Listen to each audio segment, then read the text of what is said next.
And we live, baby. About to be checking in on Oscar Valdez versus Leon Walsh, man. Some live fight, last minute live fight commentary, man, along with some open boxing topics shortly afterwards, man. This should be a pretty decent fight. It should definitely be a decent fight. So let's see how this turns out. Oscar Valdez, has had a few setbacks recently in his career. Both of these guys have come up short against Emmanuel Navarrete. So now we're about to see. I feel like this is a crossroads fight for both fighters. So let's see exactly who does what. The first round is just starting. Both of these guys are both attempting to establish their jab right now. Oscar Valdez already leaning forward. Leon Wilson is seeing it, and he's already trying to implement his left uppercut. He's already starting to get that going. But Leon Walsh, I'm sorry, Leon Walsh. That's crazy. Leon Wilson has a significant reach advantage. You could already tell along with the height. So his main objective should be to, keep that jab popping, keep Oscar Valdez outside and just be first as many times as possible. Happy Easter, my brother. Thank you, man. Shout out to Ghost. Shout out to Orlando Finney, man. Hit the like button as soon as you come in if you appreciate the live fight commentary. I wish I was able to show you guys the fight, but you already know how YouTube do.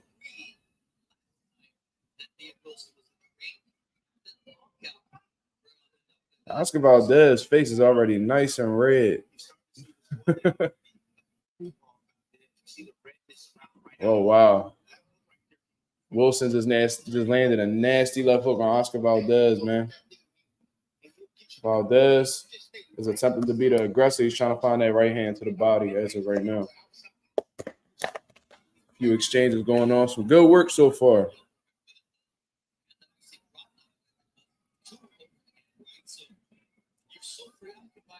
I would say the momentum is on Leon Wilson's side right now. It sounds like it looks like he's landing the harder, more effective shots.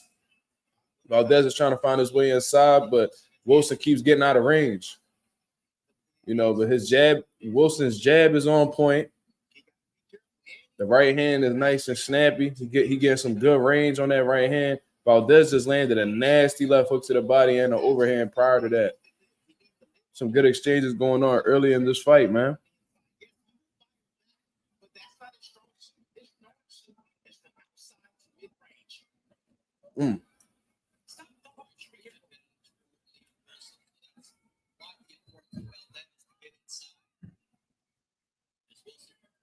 Valdez looking for that big left hook, but Wilson sees it and he's getting out of range, so he's missing very clearly.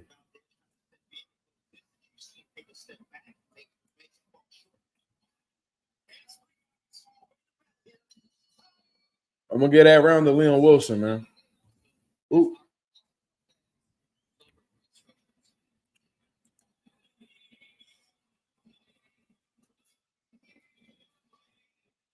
Yeah, he's already got some redness around the face, and it's probably because Leon Wilson had caught him with a few shots on the outside, man. They look like they definitely had an effect on him. Like I said, I do believe this fight is a crossroads fight for both guys. If Valdez comes up short in this situation, it's going to be real hard for him to get back in the title contention. And essentially what it will do is slowly make him transition into a gatekeeper at 130 pounds, which is something that I don't think Oscar Valdez wants to do or can afford to do at this point in his career if he still wants to be a world champion. Yeah, Ghost, I agree with you completely. He said they both landed some good shots, but I think Liam landed the cleaner punches and controlled the fight there. I agree. Seems like Oscar Valdez was struggling to find his way inside throughout the course of that first round, and Leon Walsh was able to hit him. I keep saying Leon Walsh. My apologies, y'all. Leon Wilson. There's too many damn Liams, man. I'm gonna keep it a buck with you.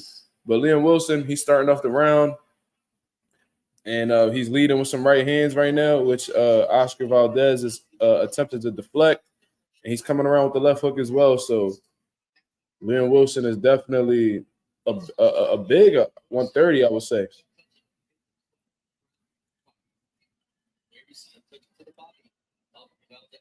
Yeah, he's landing some good uppercuts, some left hooks. He's getting a lot of leverage on those shots, man. And Oscar Valdez can't afford to take too many of those. Looks like Liam Wilson has some pop behind his punches. Valdez seems to be having a lot of trouble trying to find his way inside.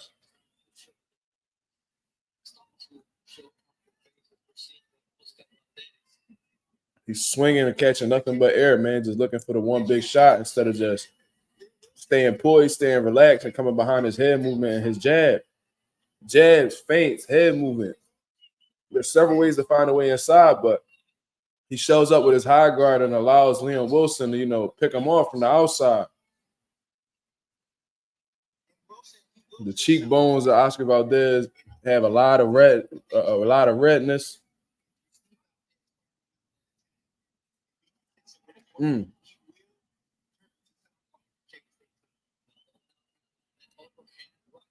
Valdez really looking for that overhand. He's landed it, but not too clean yet.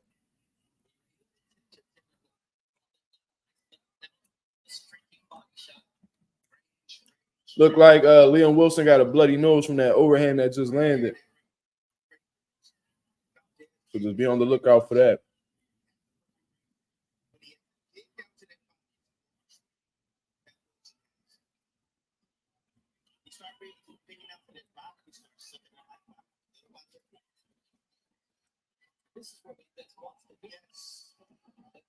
Valdez got him against the ropes and he's ripping hooks.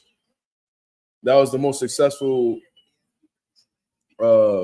sequence he's had yet in these last 2 rounds. Liam Wilson keeps finding that left hook around Oscar Valdez's guard. Valdez should be doing what he needs to do to make the adjustments necessary. Roll underneath that hook and come off with combinations, man. Liam Wilson is being pretty repetitive with his combination punching, being a little predictable. So Oscar Valdez should, be thinking in there and find a way to neutralize it. That was a pretty competitive round, but Liam Wilson is bleeding profusely out of the nose right now. The cut man is working on it. And for Liam Wilson, I would like to continue to see him, just keep it long and rangy, man. Keep the jabs out there, keep leading with the hooks and the jabs. And when Oscar Valdez attempts to smother you, you run him into uppercuts and just keep turning them. This is a big 130, man. The size difference between the two is pretty noticeable. And he should just use that to his advantage, man. Oscar Valdez, on the other hand, he needs to stay relaxed, man, and just go to the basics, man. Keep your head off the line. You know what I mean? When he's throwing them straight shots, make sure your head is not on the center line. You know what I mean? Use your feints. Try to throw off his rhythm and find a way inside so you can rip those hooks that you're good at throwing, man.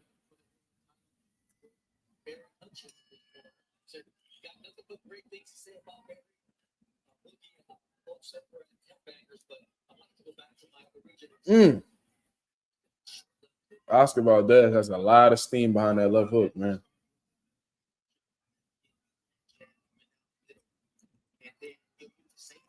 Liam Wilson just keeping it rangy, man. Keeping that jab out there. Okay, doubling up and shooting the right hand. Leading with the left hook.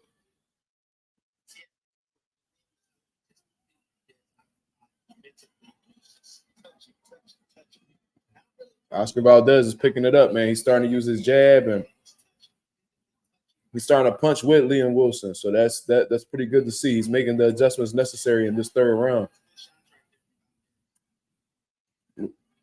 Good combination from Valdez, man.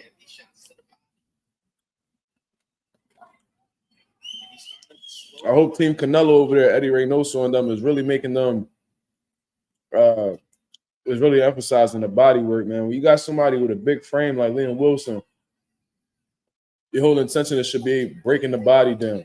You know what I mean? So you can take that steam away from him. So when you hitting 7, 8, 9, 10, you know what I mean? You start to wear him down, and then, he could be fooled in the championship rounds. You see what I'm saying? So,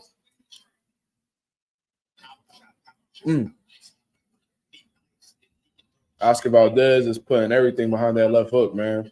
It looks like it's slowly but surely about to hit his mark.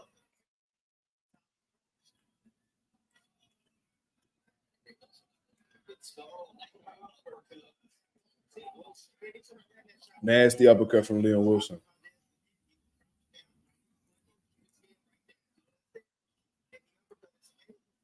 Valdez has a really bad habit of, leaning forward, especially before he's about to throw a jab.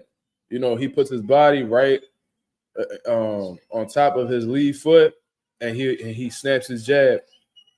That leaves a huge opening for those uppercuts, and Leon Wilson is finding it, man, and is snapping his head back, and it's just not a good look. And considering that this man is significantly bigger than Valdez, he can't afford to be getting punched too much by this man. Cleanly.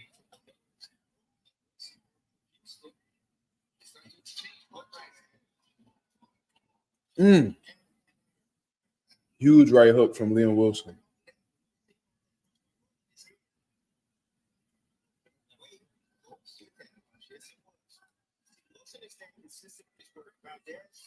Valdez just pulls and trying to find a way inside.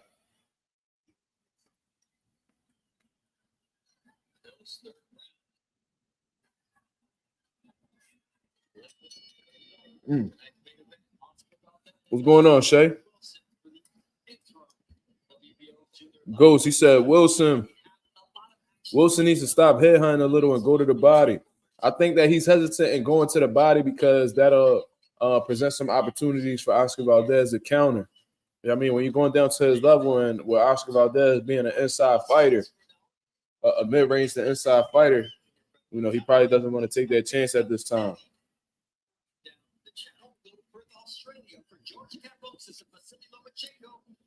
You think Valdez took round 2?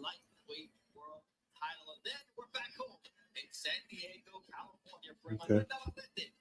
This is a competitive fight for sure. Navarrete versus Baranchek. Stylistically, that could be a banger, man.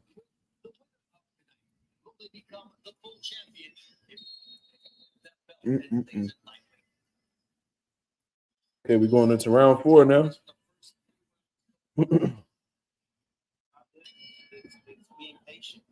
Reynoso teaches all his guys to fight like Canelo, high guard, hooks to the top and body. I mean, yeah, that's definitely their schooling for sure.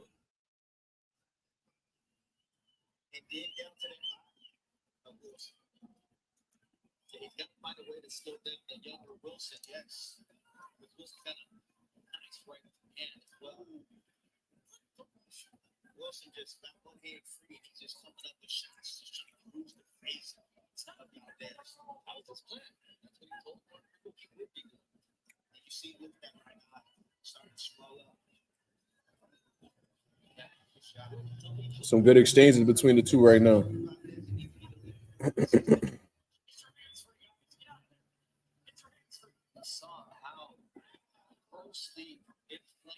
Valdez really looking for that left hook, man. Oof. So Leon Wilson, he definitely showing that dog in there, man. He's not fearful of Oscar Valdez's power at all. He's sitting on the inside and touching him, working with him in there. He keeping his defense tight. He's ripping off combinations in there. Although he's a taller fighter, he's letting it be known that he can fight on the inside, which is pretty impressive against a good inside fighter like Oscar Valdez. Oscar Valdez is loading up on hooks, just trying to cash out on one of them. But, okay, low blow for Valdez. Valdez seemed to be bothered by that low blow. All right, they resume the action. Okay, that was low. That was a low blow. Some good exchanges going on right here, man. This is a pretty good fight. Okay. Wilson just working Valdez inside, man. Valdez looks like he's just trying to counter, but for the most part, Leon Wilson is working in there. Seems to be outworking Valdez. Valdez trying to get his jab going, trying to run him into some big hooks, but Leon Wilson is not phased, man. He's not phased.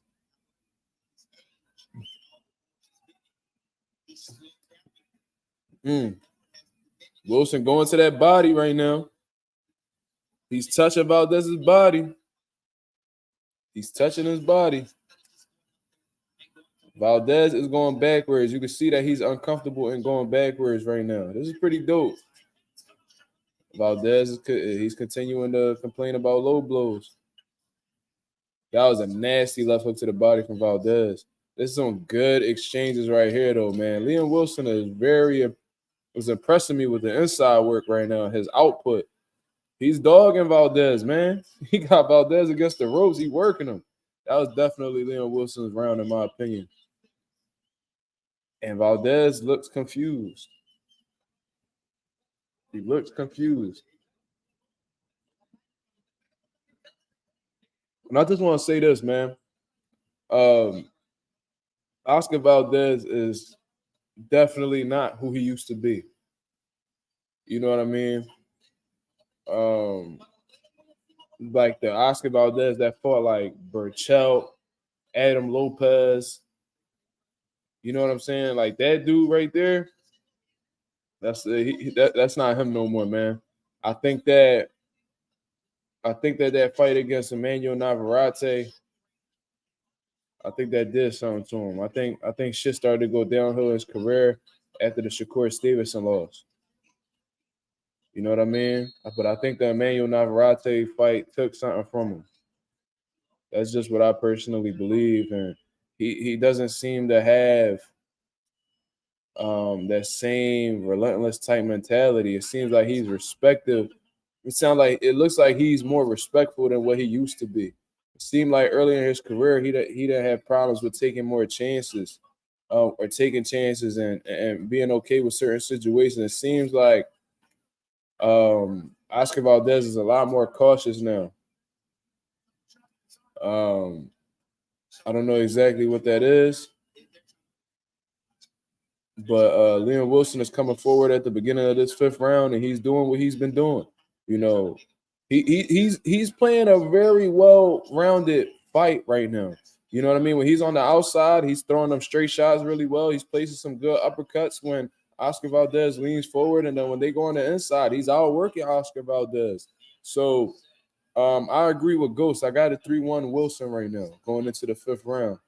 And, you know, Wilson is applying the pressure. He got Oscar Valdez against the ropes again. Oscar Valdez is tying up, and Wilson is just looking for a way to work on the inside. He's placing some shots on the inside, trying to come around, get some head shots in the clinch.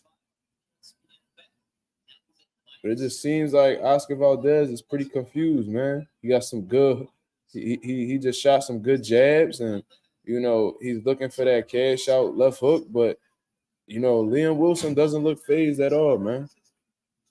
He don't look phased at all. Now Liam Wilson is coming out in a southpaw stance. He switches back to orthodox, so that might have just been a temporary thing. But he's maintaining his aggression. Not phased by Oscar Valdez's power. He's bringing the fight to him. Ooh. Valdez threw a left hook to the body. It seemed like it hunched Wilson over a little bit, so that definitely got his attention, but his mission is still the same. He's still coming forward. That was a good leaping left hook from Liam Wilson.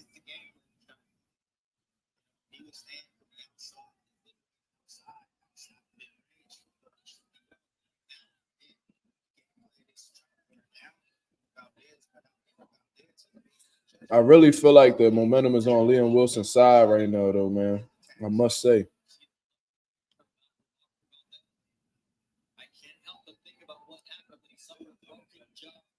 Valdez doesn't know how to do with the pressure so far and can't do nothing on the clinch while Liam working. That's why I say that he looks like a shell of himself, because I feel like a younger version of Valdez would have been able to, you know, deal with this in a better feel like he'd have been able to deal with it in a better way.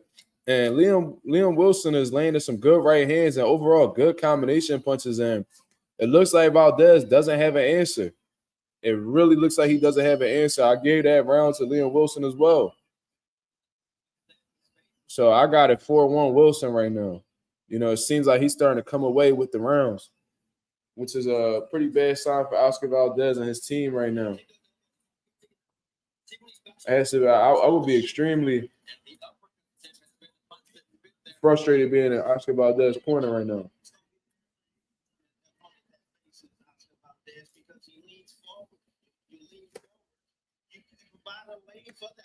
Yep, they showing the sequences of Liam Wilson laying the uppercuts on Valdez, and that's been one of his money punches. His jabs, his right hands, and his uppercuts. It's a well-rounded, a great well-rounded fight from Liam Wilson right now.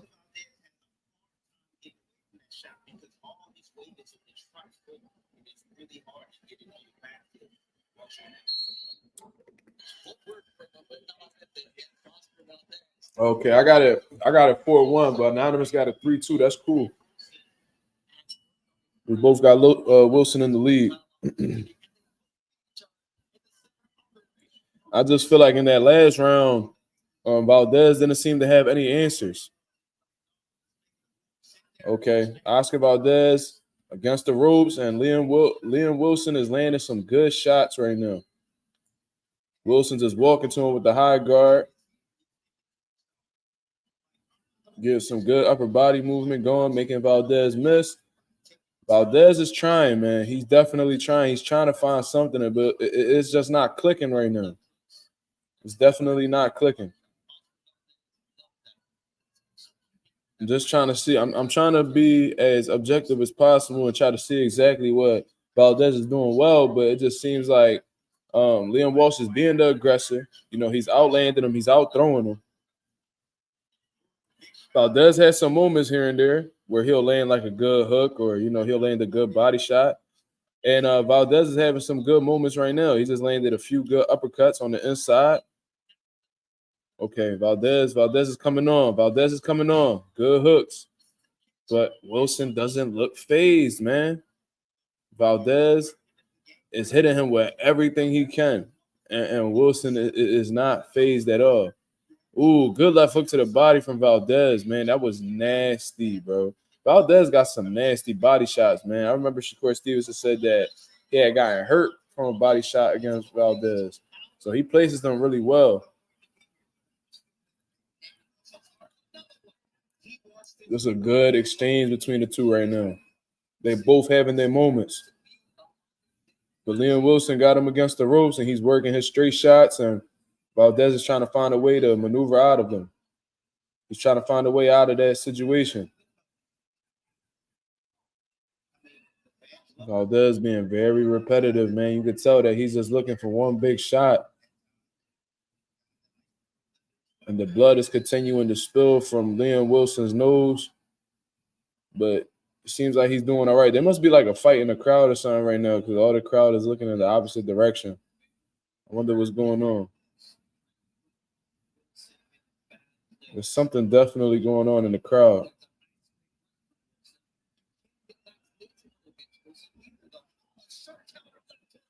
Good sequence right now. Ooh, he doubled up on the right hand, left uppercut, right hand. Ooh, wee. Wilson is putting it on Valdez right now, man.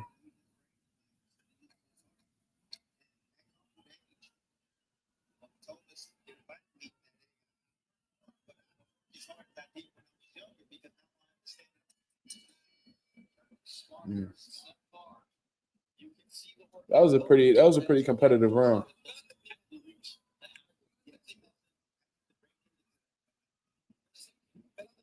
That could go either way.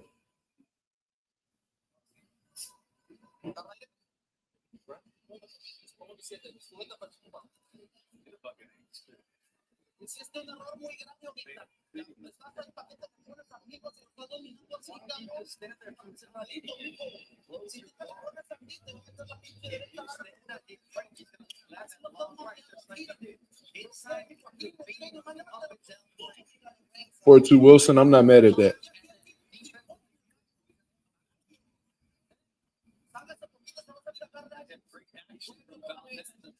Some pretty good action though, man.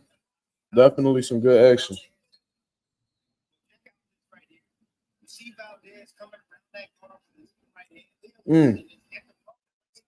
Valdez, that may very well be a Valdez round.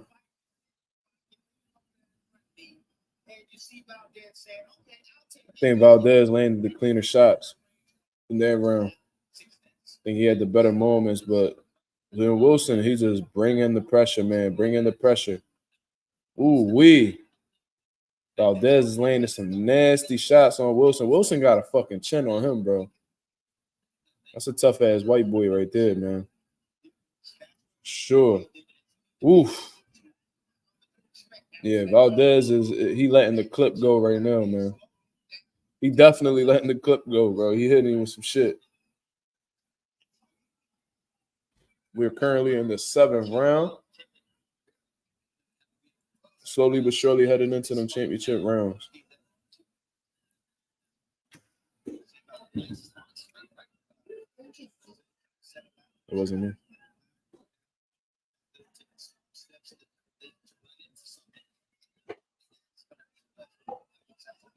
Okay, Ralph got it 4-2 Wilson.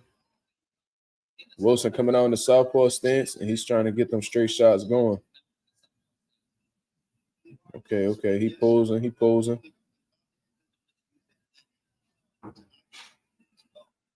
That boy Wilson a switch hitter. That's what's up. That's dope to see sometimes.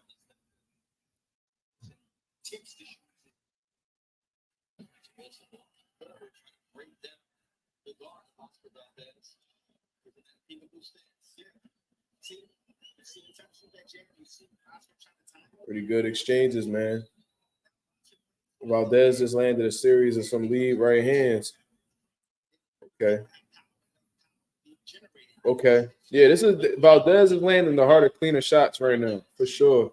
Leon Wilson is applying the pressure. He's being the aggressor. He's staying in Valdez's face, but beautiful left hook. And that hurt Leon Wilson. Yo, that hurt Leon Wilson. Let's go, champ. Oh, Valdez hurt him. Valdez got him hurt bad. Yo, Wilson tying up. Ooh. Valdez got to be careful, man. Don't shoot your load. He hurt Wilson bad, though. Real bad. Oh, my God. Yo, the ref looking to stop it. The ref is looking to stop it. He looked like he about to jump in. Ooh, the uppercuts. Oh, my God. The ref stops it. Oh, my God. Valdez came from behind and got the stoppage, dog. Woo-wee. God damn. Jesus. What a fucking turnaround, bro. Listen, Valdez felt the urgency. He knew that this was a crossroads fight. And he landed. I was telling y'all, man, he was slowly but surely getting to that mark with that left hook. The left hook was just short. I said, yo, slowly but surely, he's going to find that left hook. But catch is Wilson, man. Wilson had a good game plan, though, man. Listen, he had a good game plan. But he was pretty successful. I had him up prior to the stoppage. He had the right idea, and he was having a lot of success. But, I think that he started – I think he didn't really respect Oscar Valdez's power, so he was taking a lot of unnecessary chances, being slightly irresponsible defensively, and he paid the price. But he was hurt, and that man did not go down, man. That was a good stoppage from the ref. Because Valdez didn't have the power necessary to, drop him or put him out. So, when you accumulate damage like that, that's what can end careers or possibly end lives. So, the ref noticed that he was hurt. He wasn't responding. He was defenseless. And Valdez is emotional right now, man. And I understand why he's emotional. He's had a lot of setbacks. Since the Shakur Stevenson loss, he's been coming up short in fights. He's had some tough fights with, of course, Emmanuel Navarrete. You know what I mean? So this was definitely a crossroads fight for him, and he redeemed himself. Well, not I wouldn't say necessarily redeemed himself, but he got himself back on the right track. So congratulations to Oscar Valdez. This is definitely his moment. He deserves it. And he was down in my opinion. I don't know how the judges had it, but on the scorecard that I currently was working with, bro, I'm gonna fuck you up, man. Keep playing. I'm gonna fuck you up. Stupid ass cat trying to scratch my sofas, bro. Fucking bastard. Valdez still crying, nigga. If you don't fucking go get your hand raised in the middle of the ring.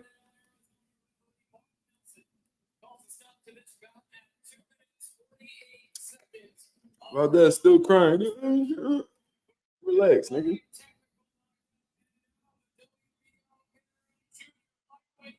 Wow. So that was for the interim title. So that puts him back in position to possibly fight for the world title. Who currently has a WBO at 130 pounds? Yeah, he like, oh, he got that ugly crying shit. Like, he's still crying. He couldn't believe it. He understood he was down and he made something happen. So shout out to Oscar Valdez, man. I also watched the Estrada fight along with I believe her name was you fucking playing with me, right? You fucking playing with me. Playing with me. Stop playing with me, bro. Bro, this motherfucker just he looking me dead in my eyes and he's scratching the sofa. Like, I don't know why you playing with me like I wouldn't beat your ass in here.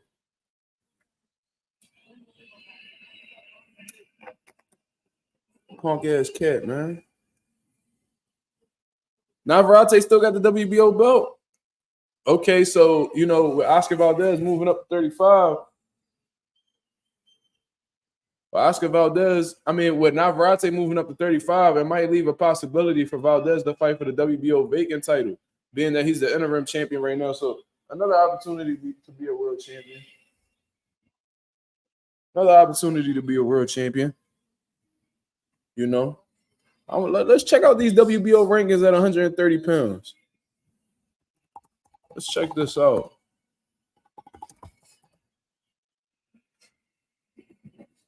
Let's check it out. Welcome you to the Snake Up Boxing here on ESPN Plus. What a finish to this fight. Mark Kriegel with the champ. Oscar. I can't find it. Hold on.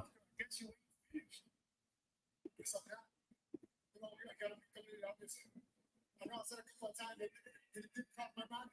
It crossed my mind. It sucks. But like I said before, I wanted to be an exception. I want to be an example. In boxing, you might lose. In life, you might lose. It is an obligation to come back strong. If I found the canvas, I'm going to get up, continue my battle with dream. That means anybody can do it. I've seen you with a broken jaw. I've seen you lose. Okay, so Albert Bell is number one. Liam Wilson, Oscar Valdez just took that over. Albert Bell versus Oscar Valdez for the WBO mandatory, possibly, or Albert Bell versus Oscar Valdez for the vacant WBO title of the world. That's interesting. Albert Bell might be a little bit too much for Valdez right now, but Valdez got a lot of experience on his side. He's a vet. So he might give Albert Bell some looks that he's never seen before.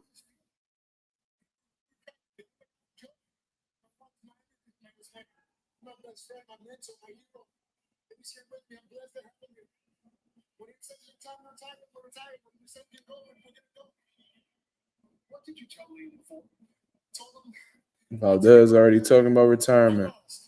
So typically, when fighters bring up retirement, man, that lets you, and it's on their mind, it only takes a little bit to push them over the edge, man. Once they start talking about retirement, the possibility of retiring or thinking about retiring, that lets you know that they got one foot out. So this will be a hell of an opportunity for Albert Bell to be a part of. You know what I mean? He's currently the NABO champion. He's ranked number one. Like I said, Liam Wilson was number two. But with Oscar Valdez just defeating him, that puts Valdez in position. Emmanuel Navarrete should be vacating that title at any moment, being that he's about to fight for the WBO title at 135. So that'll be dope. Albert Bell versus against Oscar Valdez. Why not? That'll be a good fight. I wonder who is Albert Bell with Top Rank? Who's he with?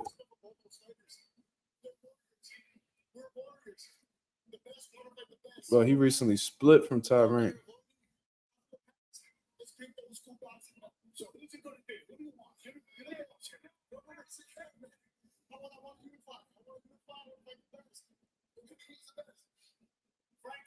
Who do you want? I still fight anyone. What you got? Sit down, discuss with there. Right now, we got to go about football champion. Oscar, you use the word obligation. I don't hear enough fighters use that. What does that mean? It's fighting for fans. I'm obligated to come back. I want to be an example. In boxing, you might go inside and outside the ring. Okay. Richardson has been in his feelings about Haney's comments. What did Haney say? What did Haney put me on? What was going on? They got some type of drama going on right now. Let me know. Let me change the title of this, man. Now let's get into. That's just the way boxing goes. You know, when since I was like a young kid, boy, dreaming of being in these fights. I tried to box for the first few rounds, and my heart got the better of me. These are fights I always dreamed of since I was a little kid. I want to be in these tough fights. Always the best of things. Devil tonight. I've got to learn from it, and now you've got boxing great. It is what it is. Lost to the true champion. And I'm very proud of this. Put you to the scorecard.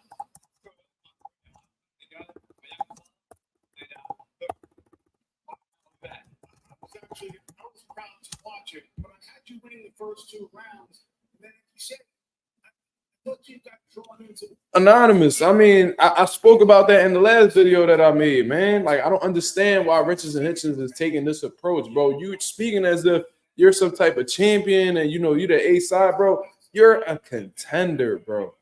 You're a contender, and you over here bitching about rehydration clauses. Like, these dudes want to be recognized. You know, they want to be the top dog, but don't want to make no fucking no sacrifices, bro.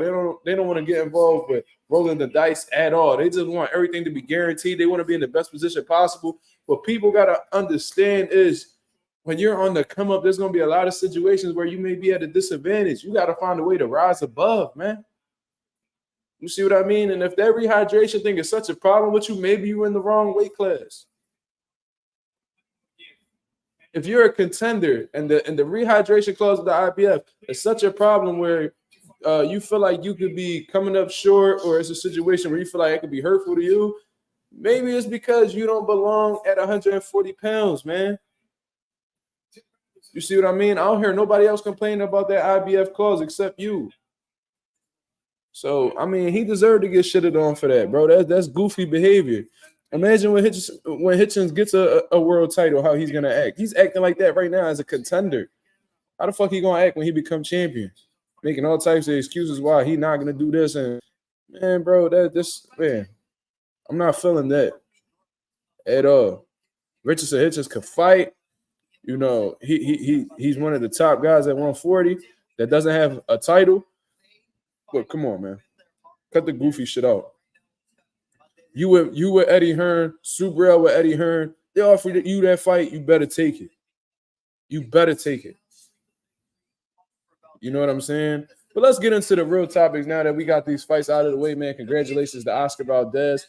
And shout out to Estrada for becoming the minimum weight undisputed world champion in females boxing, man. Another undisputed champion in the world. You know what I mean? That's absolutely dope. I ain't gonna lie to you, man.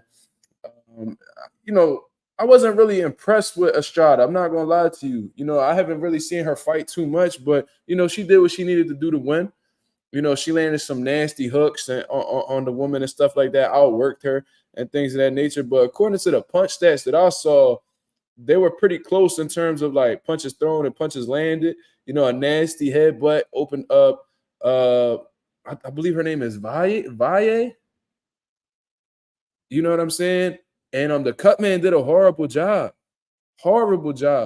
And you know, securing stopping the bleeding from happening on that cut. You feel what I mean? They came into when that cut first happened, I think that was the end of the first round. You know what I mean? And the cut man took forever to come into the corner. And then when they did, the man didn't put no adrenaline to stop the cut. You know, he put in big slabs of Vaseline and it's just sitting on top of her head. All it would have to do was get into the eye, and now all that Vaseline needed to do was get into the eye, and then it would have been a huge problem with her being able to see. So it was a terrible job from the cut man, from the cut man. You know, a cut man is very important to have in your corner because you can never know what happens, bro. I see a lot of fighters had this arrogant mentality where they feel like they so good that they don't really care to have a solid cut man in their corner because they feel like they're not going to get touched. You never know what'll happen, man. Like, you know, Tyson Fury really came in clutch when he got cut against Otto Wallen. That cut man really saved him. And from what I heard, I think Tyson Fury gave that man a bonus, you know, because, you know, that fight could have very possibly been stopped. And, you know, Otto Wallen would have been the victor that night. You feel what I mean? So, yeah, for sure. But let's talk about what's currently going on in boxing right now, man. Because we got to talk about this. Hold on.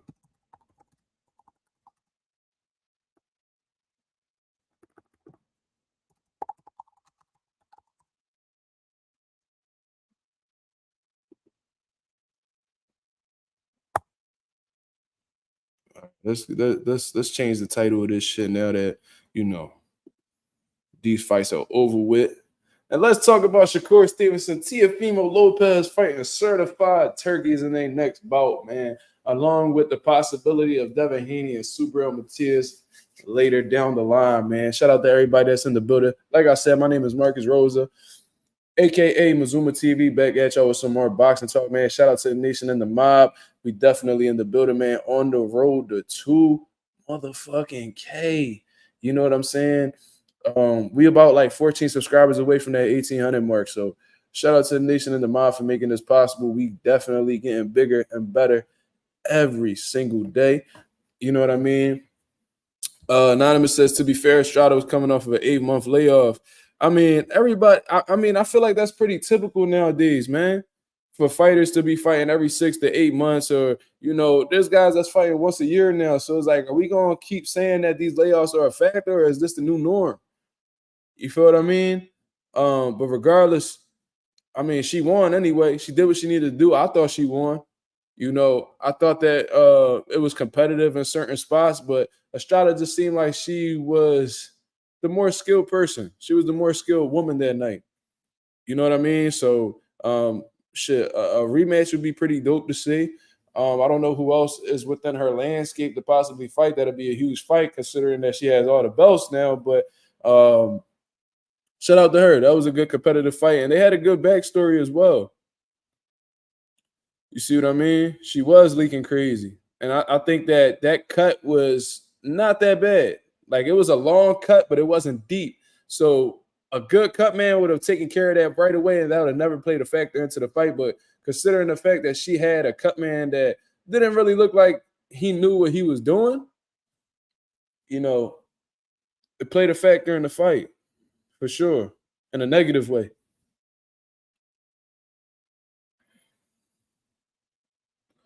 You said Artem definitely ain't no turkey. I think he's better than Mordecai. Absolutely not. He's not better than Mordecai. Not at all.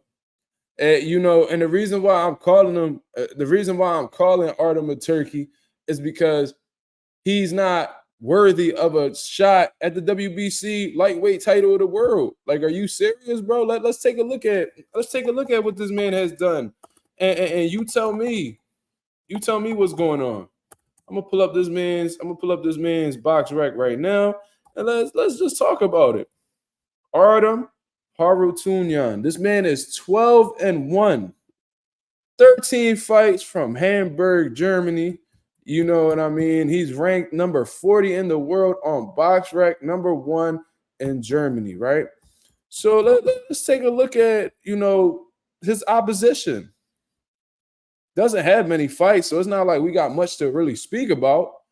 But, you know, 5-3 in his debut, 0-1, 0-5, 11-12, 5-2, 7-14, 19-5. These are all in Germany, by the way.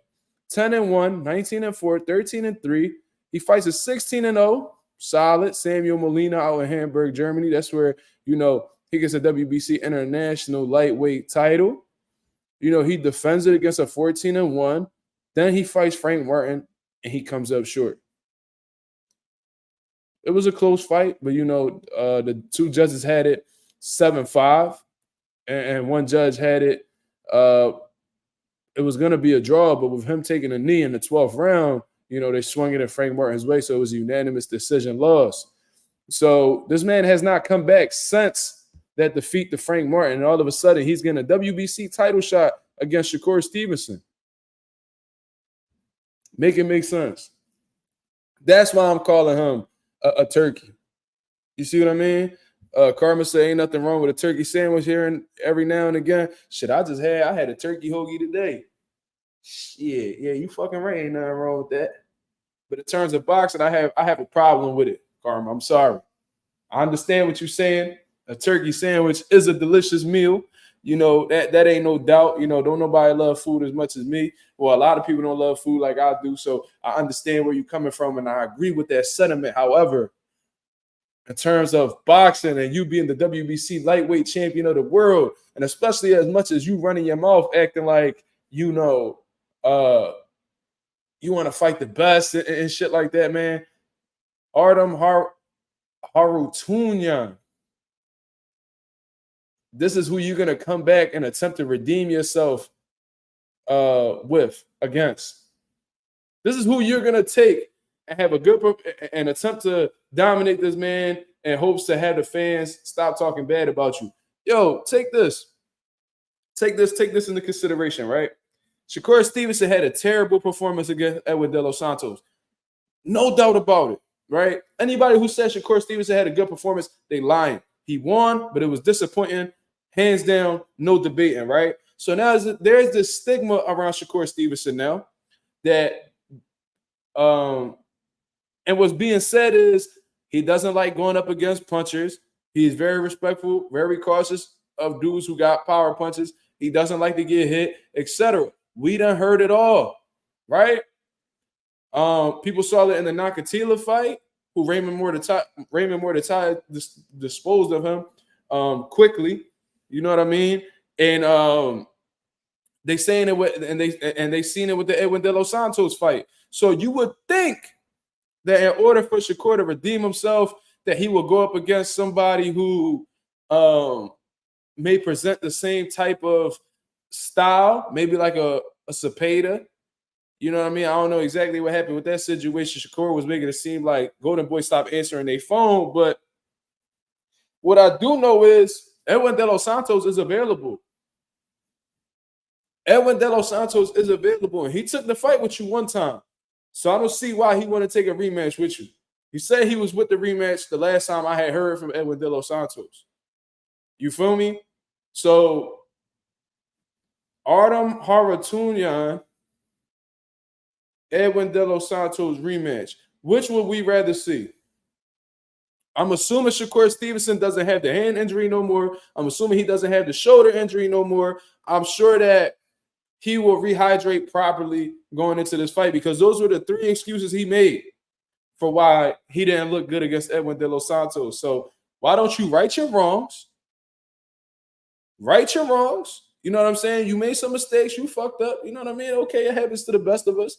You know, Floyd done fought with torn rotator cuffs and fucked up hands, and, you know, nobody comes into a fight 100%. For the little bit of time that I was boxing, I always had little nagging injuries. Always. Wrist, shoulder, knee.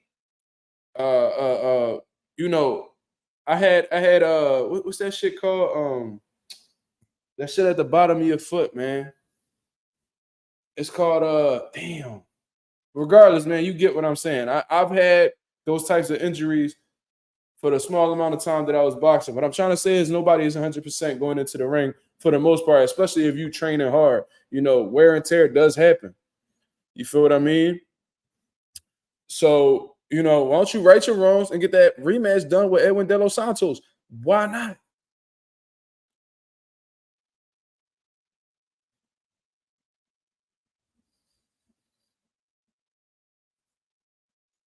Anonymous says Edwin for sure. That's what I'm saying.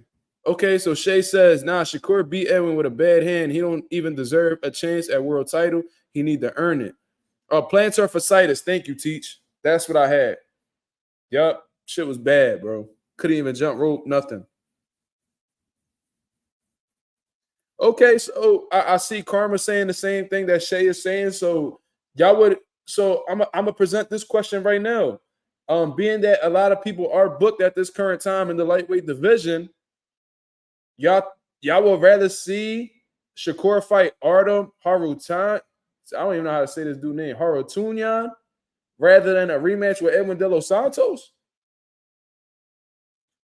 Y'all would rather see Artem in comparison to a rematch with Edwin De Los Santos.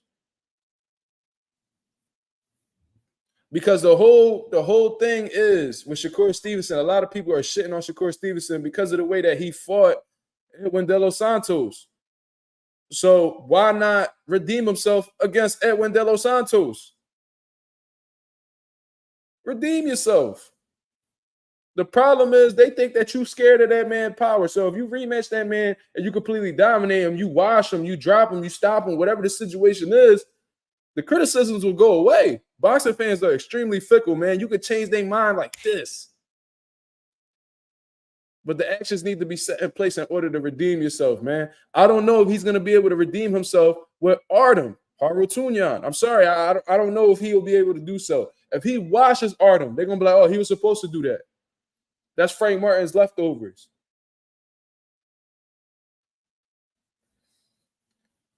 Spock says Shakur needs to fight a slick black fighter. I think that he needs to fight an aggressive power puncher in order to remove that stigma away from Shakur Stevenson. There's a stain on his jacket right now that's saying that he is very hesitant and doesn't fight like himself against aggressive power punchers. You need to go up against that style and prove to the fans and prove to the people that you can overcome this style and dominate that style. Because as of right now, you're looking shaky when it comes to going up against that type of style. Not going to lie to you. Ralph says his only three options are Cepeda, Morataya, and Edward rematch. And I believe all three of them guys are better options than Artem. I would have been happy with Cepeda. I think Cepeda would have been the number one dude. That's what I want to see more than anything. But Morataya, he just fought tonight. And he had a tough fight. He didn't look his best. So why not take advantage? You know what I'm saying? An Edwin rematch. Abdullah and Artem are terrible fights. I agree. Abdullah, bro, the one who Devin Haney washed in like 2019, we don't want to see that, bro. That's the Abdullah we talking about, right?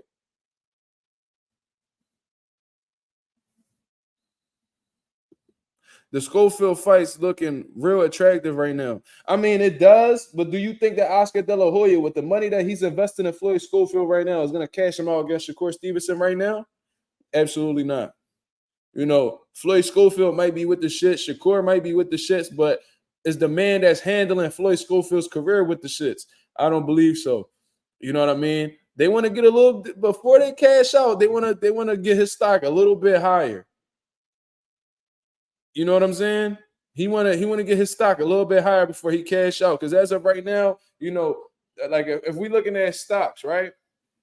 Floyd's stock is right here. The more he fights and the more he wins, the more it continues to climb. You know, Oscar want to get him up here before he cash him out against Shakur Stevenson. You feel what I mean? He want to get a little bit more bread. He want to have a nicer little check before he throws Schofield in with somebody that on Shakur Stevenson's level, because there's a strong probability that he might lose. You feel what I mean? So if he gonna lose, I got to make sure I get the biggest bag possible. You know, Floyd Schofield's not really an attraction yet. He's not a big star yet. He's not bringing much to the table yet financially, so they're not going to cash him out just yet. You know what I'm saying? They're not going to throw him in there just yet.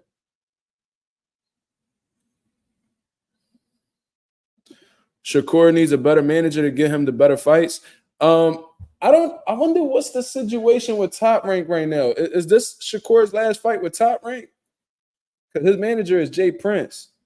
And, you know, Jay Prince and Top Rank are like this. They do business together really well. A lot of the fighters that Jay Prince manages are with Top Rank. You know, the only one outside of that I would know of that Jay Prince was managing was Andre Ward. But a lot of the fighters that Jay Prince has are with Bob Arum for the most part, from what I've noticed. Dabrowski says, I don't get the Schofield hype. I mean, he's a young up-and-coming kid that's, you know, winning fights, and he's outspoken. And he's stirring shit up. He talking his shit, you know? So that's pretty much what it is with him. But, you know, I don't really look at him as somebody to really, you know, talk about as like one of the top guys in the sport. No, he's not there yet. He needs a lot more development, in my opinion. You know what I'm saying? He said, no, Oscar don't want that. He don't even want the Cepeda fight. Yeah, it sounds like they was just using Shakur name to like really get Cepeda's fight like real talked about. You know what I mean? I think that he did the slimy promoter thing that, you know, Eddie Hearn did with Wilder and AJ. You know, when AJ was fighting Hellenius, they were talking about Wilder was next. And then after the fight, you know, they completely stopped talking about Wilder. It was like, oh shit, what the fuck happened? They just used Wilder's name to get eyes on that Anthony Joshua and Hellenius fight, which is a smart move. You know what I mean? So Oscar De La Hoya must have took a page out of Eddie Hearn book, talked about Shakur, and then after Cepeda wins, now we're going to act like Shakur don't exist. You know what I mean? Just for clout. You feel me? So I see what they're doing.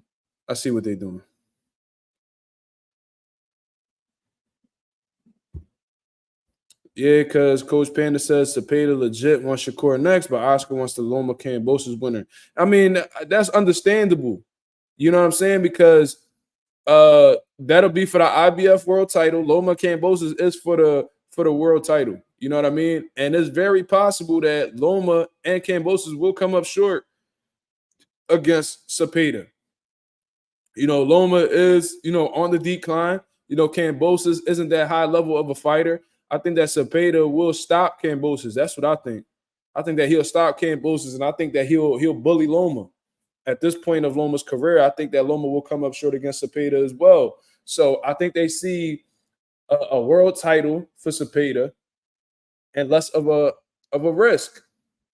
I think that if Cepeda goes up against Shakur, there's a strong likelihood that he may come up short. You know what I mean? But against Loma and Kambosos, it's more of an easier gap. You know, it's an easier opportunity. You get a world title, and there's less of a risk. So I see why Oscar De La Hoya is really pointing in that direction. You know what I'm saying? So I see why they want to do that. That's smart. And, you know, that'll just when they do get to the Shakur fight, you know, it'll generate more revenue because now it's a unification fight you're talking about. It makes more sense financially. It's a smart, calculated move by Golden Boy. You know, we can talk shit about Oscar all we want, but, you know, Oscar he's a solid promoter, man. He's a solid promoter. He knows what he's doing. He understands the business. He's one of very few fighters that understands the business. You know, they were saying for a long time that Floyd Mayweather was a Golden Boy fighter because a lot of the fights that Floyd Mayweather had going on was through Golden Boy Promotions, you know, when he was on the come up, you know, when he was fighting Ricky Hatton and Shane Mosley and Victor Ortiz and all that. That was a long time, especially when Golden Boy was doing business with Richard Schaefer and Al Heyman.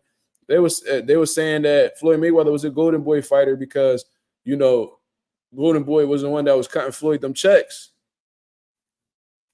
So Oscar got a good history with making big fights happen and big fights happen, and you know he's smart and calculated, bro. Despite what we may think about him outside of the ring, his personality and all that, he understands the business. He says Kambosos lacks skills and Loma is 57. How old is Loma for real?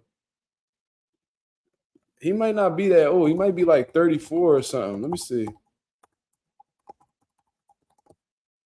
He's 36. Wow. Yeah. That window closing on him. And then you got to know his body probably older than 36 because of all them damn training camps he done had. That man that had almost 400 amateur fights. That's a lot of wear and tear, bro. A lot of training camps, a lot of wear and tear. You know, and he's had a lot of injuries throughout the course of his professional career. So yeah, he's definitely that window's definitely getting smaller and smaller for Loma. Yeah, 30. Google said he 36. So 36 with 400 Emmys. Yeah, that's a lot of miles. That's a lot of miles. Loma, a senior citizen, that's crazy. But what's crazy is I think Loma could beat Kambosos right now. Like this version of Loma could beat Kambosos. I wonder what's the odds on that. Let me check them odds. Let me check them odds for Loma Kambosos.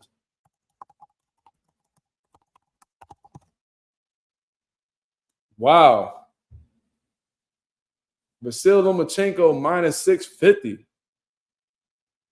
What the hell? No, that got to be cat. That got to be cat.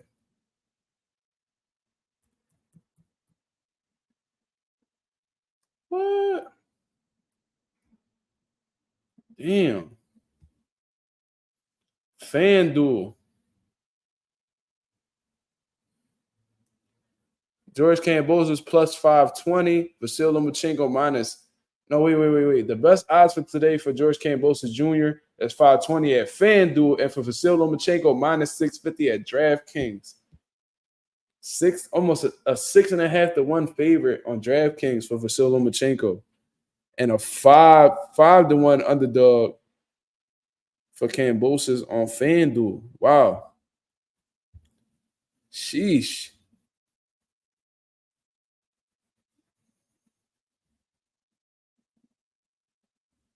What you mean you around Kambosos, Shay? You know him?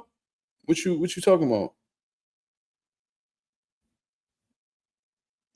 And Kambosos has always been a hard worker. I remember after he beat Teofimo, he was right back on the treadmill working.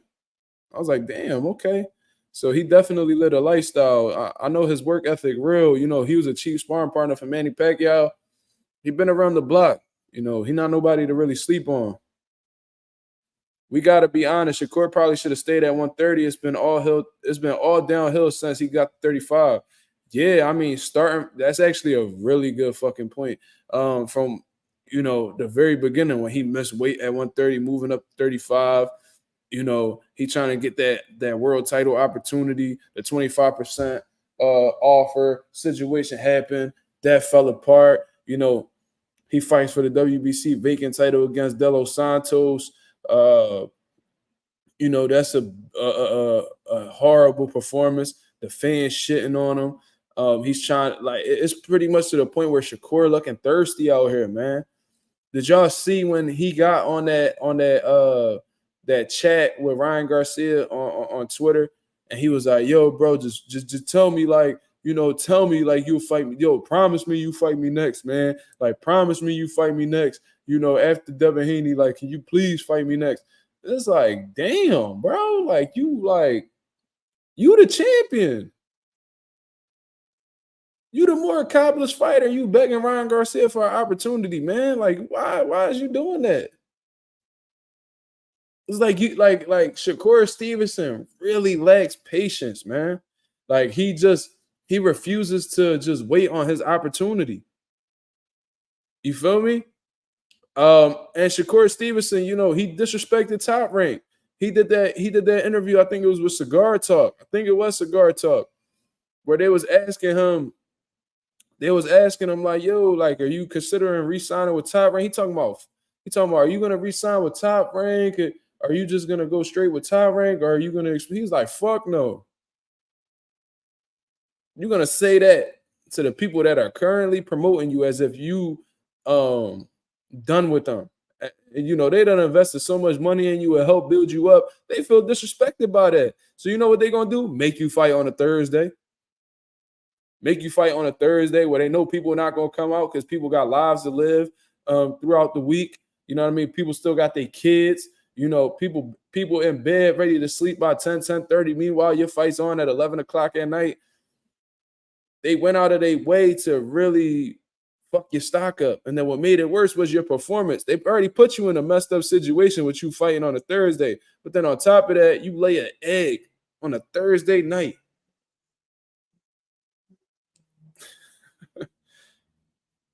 You know what I'm saying?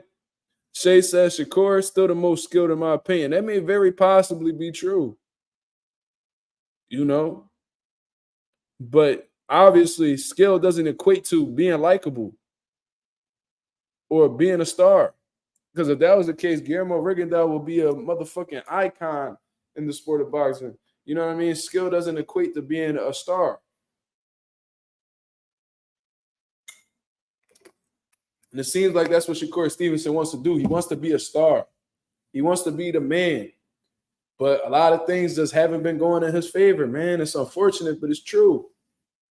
It's unfortunate, but it's true, man. We got 19 people in the building, man. Hit the like button as soon as you come in if you appreciate the content, man. We definitely about to get into Teofimo Lopez. Teofimo Lopez, dog. He a bigger goofy than Shakur. We gonna, I'm trying to tell you. He is a certified goofy. I swear to God. I don't know how you could be a fan. I don't know how you could be a fan of Teofimo Lopez at this point in time, man. It's like the shit that he's doing, you can't defend it, man. You can't defend this shit, man. So, according to Mike Coppinger, man, Mike Coppinger put out a report and that Michael Benson followed up shortly afterwards. So shout out to both of them for keeping us informed of what's going on in the boxing world. Teofimo Lopez is finalizing a deal with Steve Clagett. Steve motherfucking Clagett. Yo, we got 20 people in the building right now. If y'all never heard of Steve Clagett before, type fucking 1, nigga. Like Champ size say, press 1, nigga. Yo, y'all ever heard of Steve Clagett, bro? Keep it a buck. Y'all ever heard of Steve Clagett before? Because I've been watching boxing a long time. Very long time. Never heard of dude. Look, J Cash don't know who Steve Clagett is. Southwest Dice said 1. Who the fuck is that? That's what I'm trying to figure out.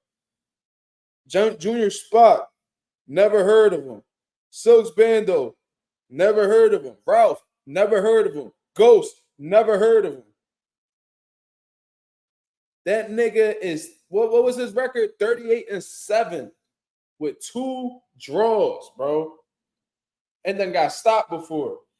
Did y'all see the people that he had lost to?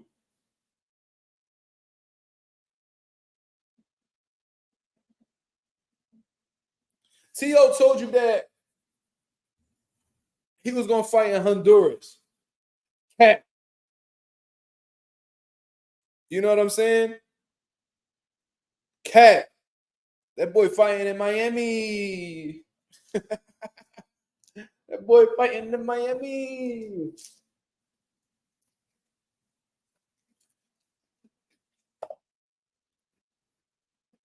You see what I mean? Ghost said T.O. better not struggle. I don't know, man. He fights to the level of his competition. So who knows? He fights to the level of his competition. And I seen a little clip of Clagett, whatever the hell his name is, fighting.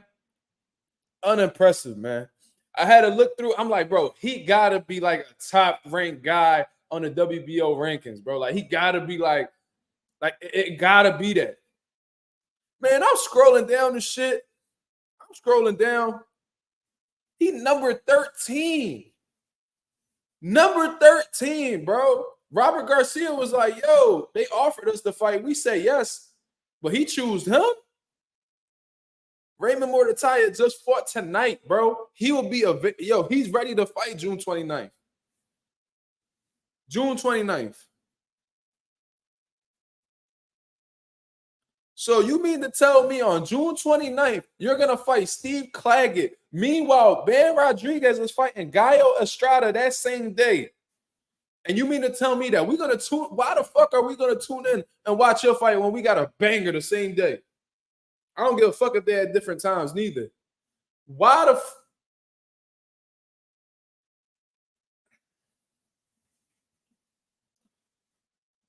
make it make sense, y'all? How is Steve Clagett deserving of a title shot at 140 pounds? With everybody that's on that rankings, man. Let's look at the WBO rankings at 140 pounds. Let's check it out. Because as far as I'm concerned, I believe. Let's check it out. I had looked at it earlier today. Let's see, 2024, March. Scroll down a little bit. You know what I mean? I want to put the information right in front of y'all. Junior welterweight organization, WBO. Let's search. Teofimo Lopez obviously is the champion, but the number one guy in March is Arnold Barbosa. Now, this is somebody that Teofimo has come on a record and told Bob Arum to his face. He was like, "Don't make me fight that bum. Don't put me against that bum." For some reason, he does not want to fight Arnold Barbosa, right? Arnold Barbosa is fighting on the undercard of Devin Haney and Ryan Garcia. I understand he's occupied at this point in time, right? But like I said, if he comes out clean April 20th, then why wouldn't he be available June 29th, right? So let's look at number 2, Jose Ramirez. As far as I'm concerned, I believe he's fighting on the same card as Virgil Ortiz coming up. Let's look at his box rec. Let me make sure he got something locked in. It doesn't say anything on box rec as of right now, but I think that he has something definitely coming up. He's on Virgil Ortiz undercard. You see what I mean? I don't know. Damn, let me check. Hold on. I want to give y'all the right information. I don't want to be talking on my ass. Pause. Let me see. Next fight. But you guys get what I'm saying, man. Okay. He's scheduled to face Rances Bartholomew April 27th. So a week after Devin Haney and Ryan Garcia. I'm sure that he may be available for June 29th as well. I'm sure they will jump at the opportunity to fight you on June 29th if they come out clean. You know what I mean? Assuming that they come out victorious. You feel what I mean? So that's number 2. Richardson Hitchens is number 3.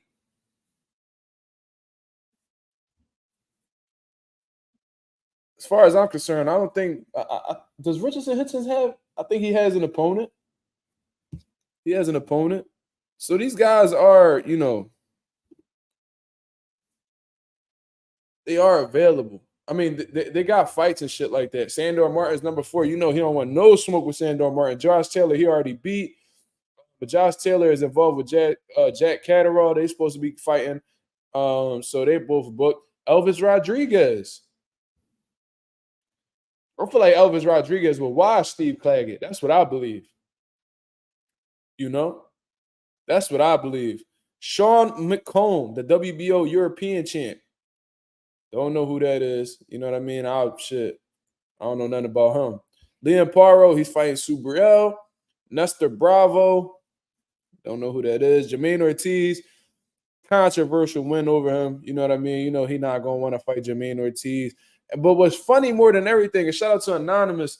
Karma, yeah, I do know he's not fighting Hitchens. We know that for a fact. He don't want nothing to do with that type of style. You know what I mean? Richardson Hitchens might as well just go explore the IBF rankings or whatever the situation may be, because ain't no chance, ain't no way in hell he gonna fight Hitchens. Ain't no way in hell. That's just not a thing. That's not realistic. That's not what's gonna happen. I mean, he traumatized for Sandor Martin and Jermaine Ortiz. You think he about to fight Hitchens? Hell no.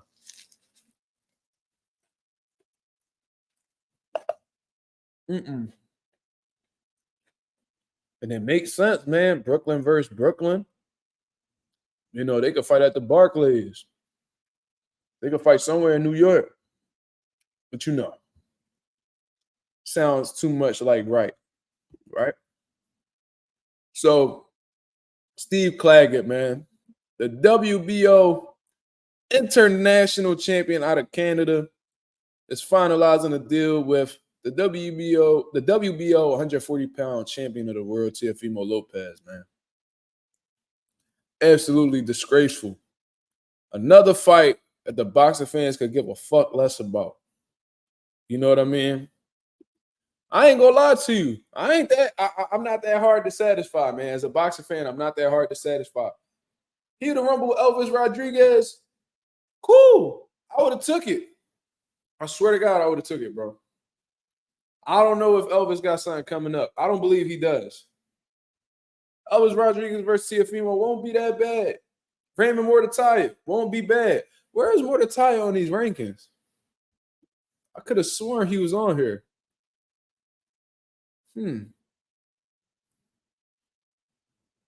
That's crazy. He's not on here at all.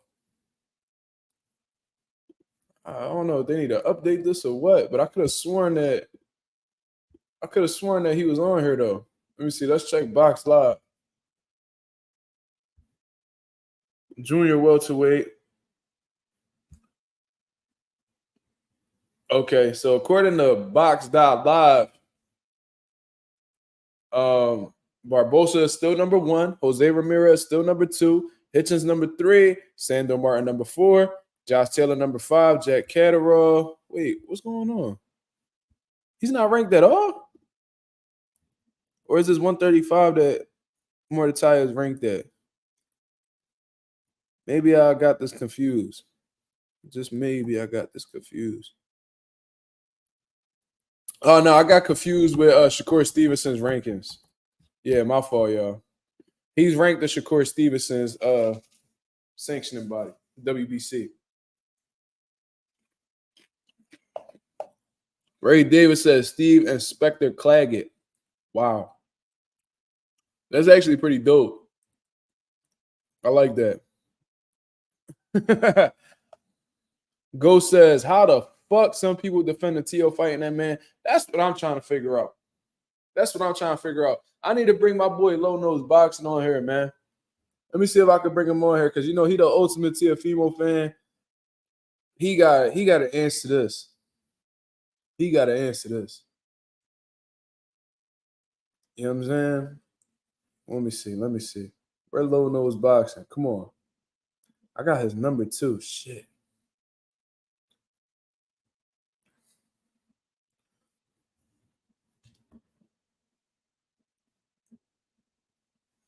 G-Bo, what's going on? He said, I'm late to the party, but salute Mazuma Nation. Nice win by Valdez tonight. Definitely, man. He was, I thought he was down on the cards. You know what I mean? I thought Liam Wilson was really putting it on Valdez. I thought that he was getting those rounds and, you know, was on his way to victory, and Valdez clipped him with a nice left hook, you know, went on to unload, and he got the stoppage. So shout out to Valdez for turning that around and turning nothing into something. For sure.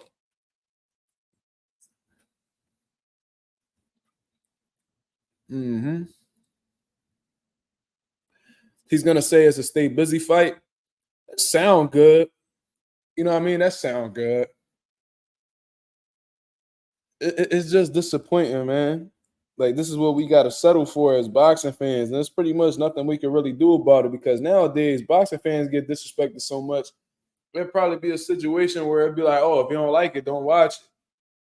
You know what I'm saying? Like, I swear to God, bro, I feel like that shit only happens in sports like boxing where you could be like, yo, I don't want to see this fight. They'd be like, oh, well, you don't got to see it. Don't watch it. Instead of, you know, trying to compromise and, you know, try to make the fans happy and shit like that, they be like, you ain't got to rock with it. It's crazy.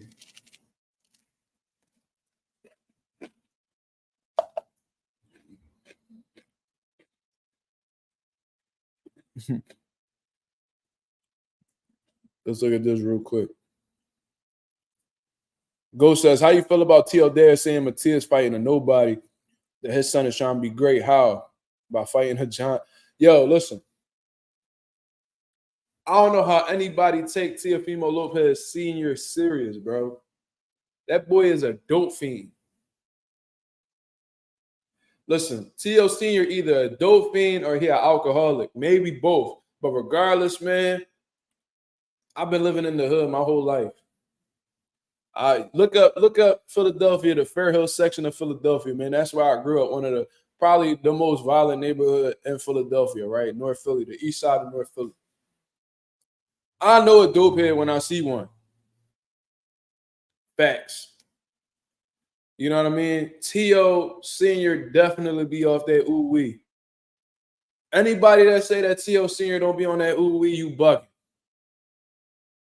You know what I mean? Devin Haney dad, Bill Haney was talking about, I'm gonna catch you in that liquor store. It's for a reason. You know what I'm saying? His name Junior or whatever. First of all, I'm not about to be, taking any nigga serious. That's a grown-ass man in his 40/50s, and they calling him Junior. Old ass nigga named Junior. We not even about to get into none of that. This nigga is a senior, but they call him Junior.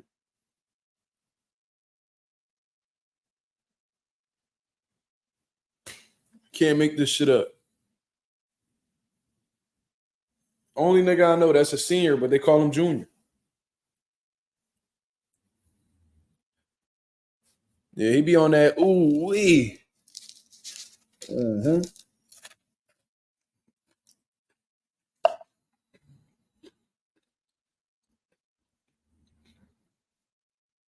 He be on nut shit, bro. Because really think about it. Liam Paro, Steve Clagett. It's not close, y'all. Liam Paro has a notable win on his resume. How about Steve Clagett? Who Steve Clagett beat? Let's check box, right? We ain't got to do all the speculating. We can just deal with the facts that's in front of us. Let's check this man's box rack. Steve Clagett is an amazing 38 wins, 7 defeats, and 2 draws. According to box rack, he is a super lightweight and is ranked 21 in the world and is the #1 super lightweight in Canada out of 13. According to this right here, it looks like Steve Clagett has a fight coming up April 11th against Mike Ohan Jr. Now, I don't know Mike Ohan Jr. I don't know if this fight is going to be disregarded so Teofimo could take it. It looks like it's a 10-rounder, but I hope Mike Ohan Jr. beats the dog shit out of Steve Clagett so Teofimo won't fight the man. Bro, I don't know who Mike Ohan Jr. is. Let me see who this man is. Does he have an Instagram that I'm aware of?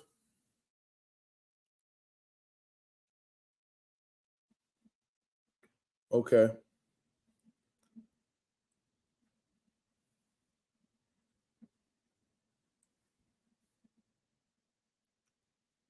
Let me see.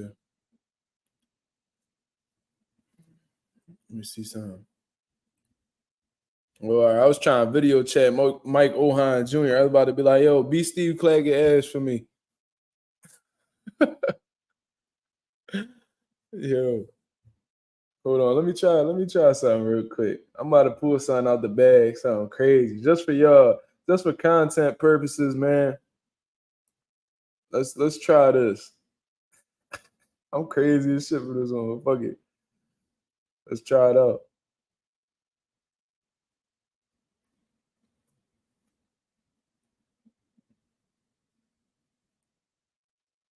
Yo, this is nuts, bro. I just pulled up Mike Ohan number on this website that I got. Let me see if I could. I know it's 1 in the morning too. I don't go. Hello. We can help you find another business in the area. Another business? Oh man, that boy Mike Ohan ain't pay his bill, man. He ain't pay his bill. Ain't that some shit? I was gonna pull up Mike Ohan number and be like, yo, beat Steve Clagett ass, bro. On some real shit. Let me see something. Steve Clagett, Canada.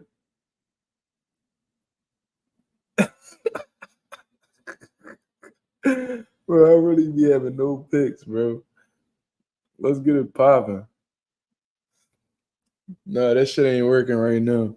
As a matter of fact, let me try this right here. This is some different shit right here, right? We got 20 people in the building. I don't know how accurate this website is, but let's see something.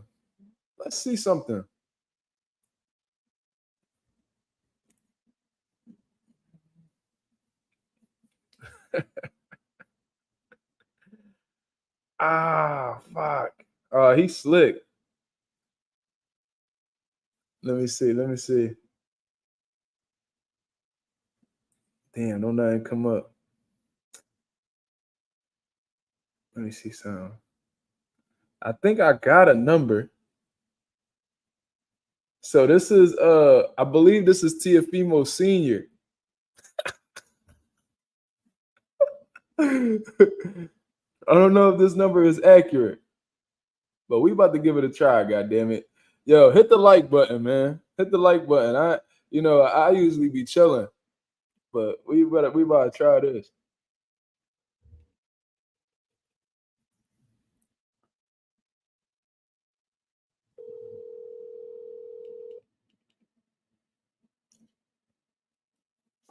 Y'all niggas live in Vegas. Y'all up.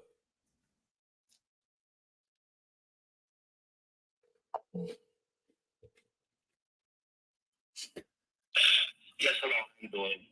This is Junior with the high school diploma program. Please text me or leave me a message. I'll get back to you as soon as possible. Thank you. The tone. Please record your message. When you have finished recording, you may hang up or press 1 for more options. Yo, man, this is Marcus Rosa over with Mazuma TV, man. I'm just giving you a call because I would like to bring you on the platform to, just speak about some boxing, man. I had heard some news about your son Teofimo Lopez, and I wanted to know exactly who the hell Steve Clagett was, and I just wanted to know exactly what was going on with that, and how could y'all really justify this, man? So, give me a call back. You see what I mean? Real quick at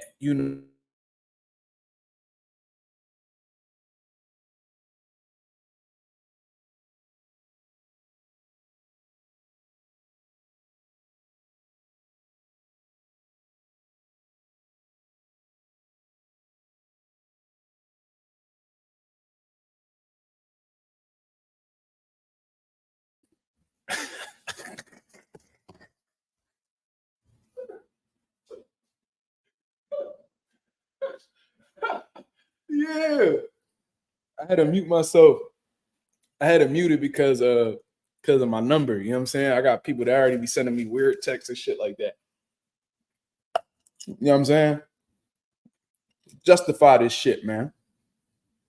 That was definitely Teofimo dad number though. Defend this shit. The fuck? Sick of this shit. I'm sick of these dudes, fighting whoever the hell they want, feeling like they can do whatever the hell they want. We need to stand up, goddammit. The hell wrong with y'all? Y'all be cool with this? Nah. And T.O., you lucky I ain't find your number, nigga. They got your shit hitting on here. I'm gonna find it though. Keep playing. You're gonna get a call from me. FaceTime, whatever the fuck. Keep playing. I'm gonna run down on y'all niggas. Every one of y'all. Keep playing. Keep playing around.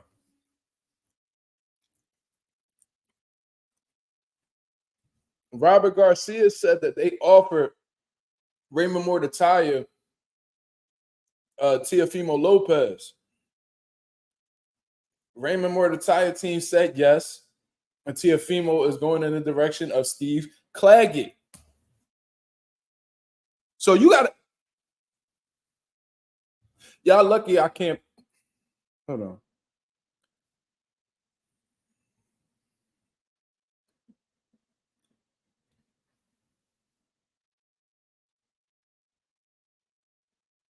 I pray to God I don't find that nigga number.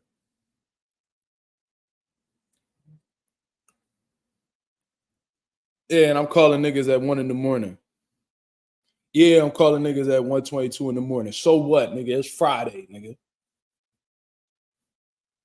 And you ain't in training camp yet, nigga. You don't need to be.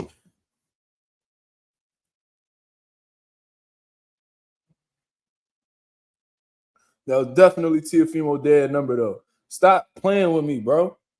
Stop playing with me, man. You lucky you don't live near me, cuz. They got addresses on here too, but I ain't gonna expose that. That ain't nothing. That's a little bit too much.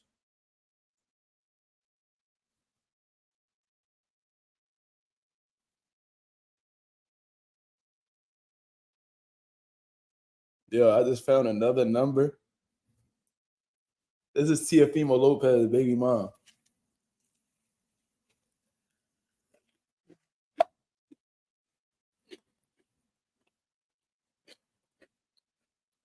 Was that too much?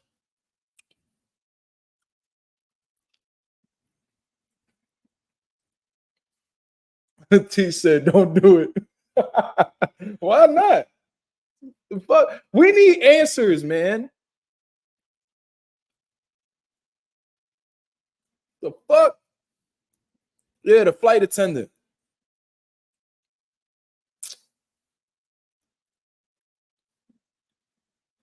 God damn it.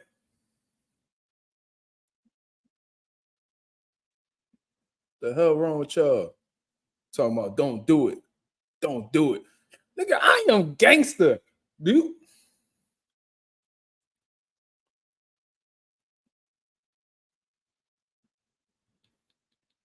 Please leave your message for 702. Do not disturb, huh?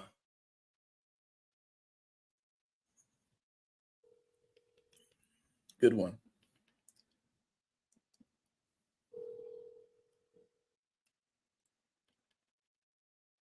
Please leave your message for 702. Ooh. So you just ignore niggas, huh? So you just ignore niggas. You got a millionaire baby daddy. You think you don't got? You think you could just ignore niggas' phone calls? Nah, we need answers, nigga. We can't find your nut ass baby dad, so we gotta hit you up. Fuck.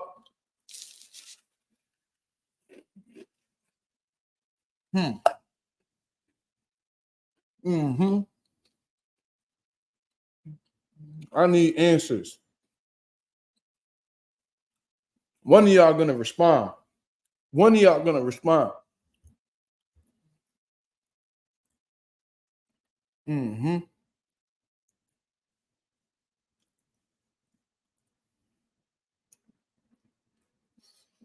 God damn it. I'm sick of this. Y'all not y'all cool with this, bro? Like y'all cool with just people just falling back and man, fuck all that, man. I know this ain't getting monetized. I don't curse so much. It is what it is, man. Somebody leave me a super chat to make up for my lost expenses, my lost for me losing my bread, man. Somebody throw me a $5 cash app or something, man. God damn it. Mm-hmm. Mm-hmm. That's it right there. Handling the people business. I'm working for y'all since y'all don't want to work for y'all motherfucking selves. You know what I mean? Hold on.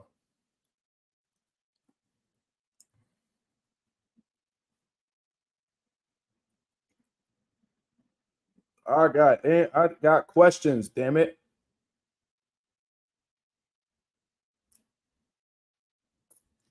Hold on. What? We're gonna find something.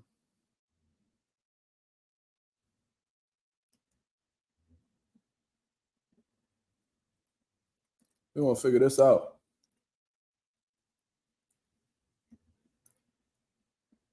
Oh, bro, they do something, bro. These celebrities, I don't know his sparring partners though. I don't know Teofimo's sparring partners. But they slick, bro. They be taking their numbers out of these Jones, bro. They real slick. You know what I'm saying? We gonna figure this shit out. I ain't gonna bother Rolly. You know what I'm saying? Because Rolly, you know, he fight tomorrow. You feel what I mean? And I don't want my phone call to be the reason why he get clipped. He might get clipped anyway. You see what I mean? So I'm gonna leave him alone. But those of y'all niggas that don't got training camps, I'm on y'all ass. No Diddy. I'm on y'all ass. No Diddy. Mm-hmm. The hell wrong with y'all? I'm sick of this, man.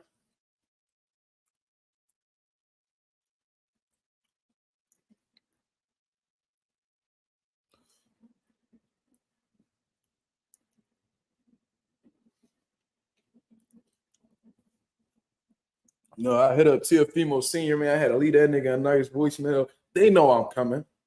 Pause. You know what I'm saying? No Diddy. No Diddy. We don't do none of that. You feel me?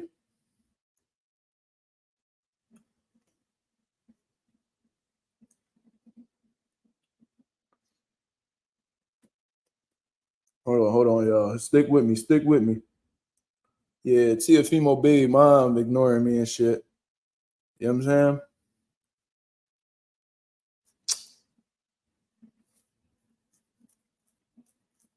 The diddler. Yeah. Who the fuck is Andrea?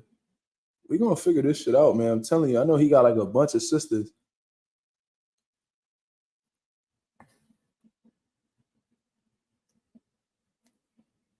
The person you have dialed is not able to receive calls at this time. Wow. Y'all making it hard for Mazuma TV, ain't y'all? Just ducking just like your brother. Ducking just like your brother, man. Ducking just like your brother. You feel what I'm saying? I'm assuming that this lady right here is your mother. Oh man, I don't know if that's his wife, man. I think that they split for real. I heard they was having like problems and shit. So, but nah, I ain't gonna give out the numbers now. That's a little excessive.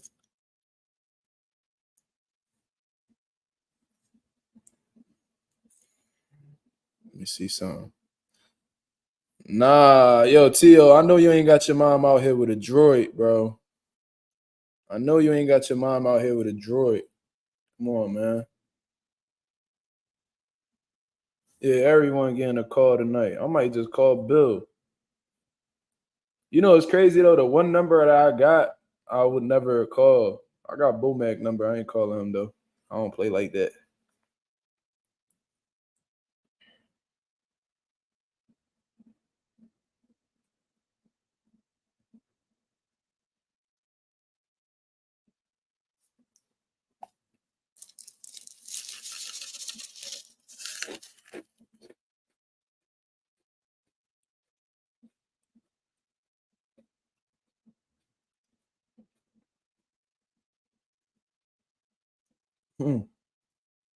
Yeah, we need answers, goddamn it.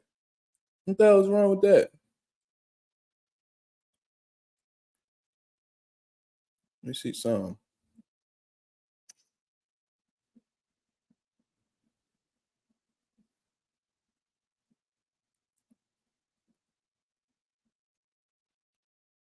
Damn, why you disrespect Bomac like that, man? Bomac my nigga, man. That's fucked up. Nigga talking about he a big ass rotisserie chicken. That's crazy. He don't deserve that. That's a good dude right there, man. He gave me my first big interview, man.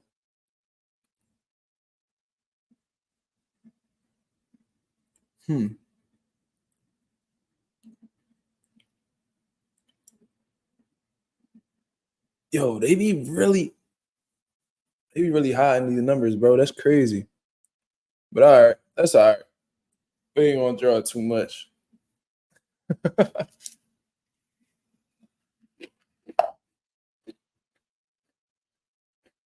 You seen I got close though. I called his daddy. You feel me?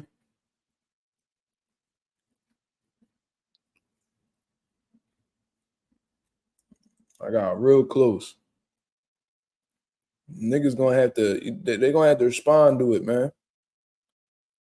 They're gonna have to respond. They're gonna have to answer these tough questions.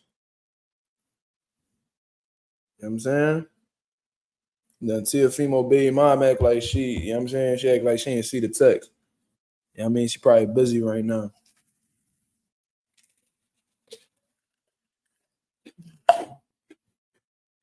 Mm-hmm.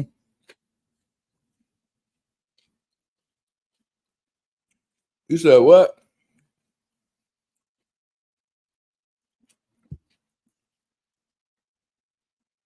You said you thought Barrios was calling out everything. What you mean? What you talking about? Well, I mean, they said he had accepted the fight with Jerron Ennis, but they talking about that he needed more time because he was about to have his first child or something like that. Which I guess I understand. You know what I mean? But then I remember Triple G was in training camp when his kid was born. And when they asked him about it, he was like, "Oh no, boxing come first. Oh no, boxing come first." I was like, "Damn."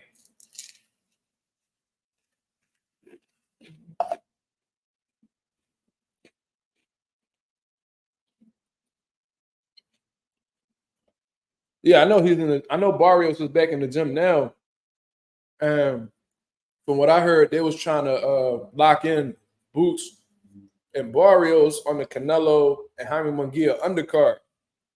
But now the RBF is knocking on the door talking about that Boots got to fulfill a mandatory and Cody Crawley. So now that fight gets pushed back, and now this fight with Jerron Ennis and Cody Crawley might possibly go to a purse bid. You know what I'm saying? But yeah, Triple G did say that, bro. He was like, "Oh no, boxing come first." That nigga, I was like, Triple G different. Yeah, he was like, "Oh no," like, "Oh wow."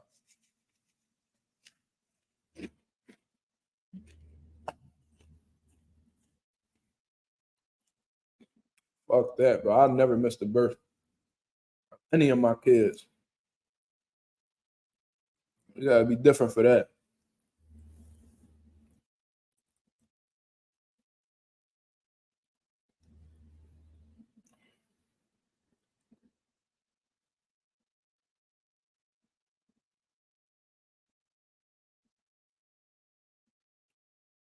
Let me check this website right here.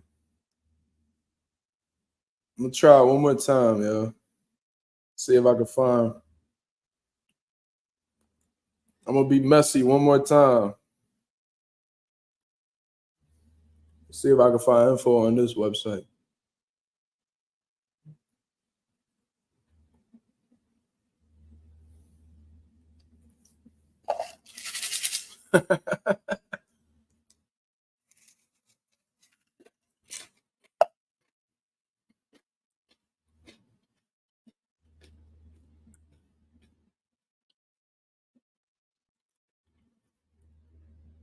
No, this website bullshit.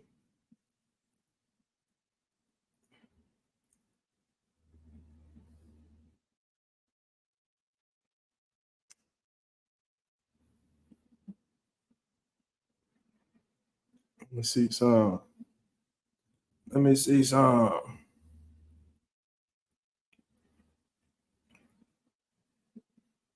All right, I found his daddy. Pause.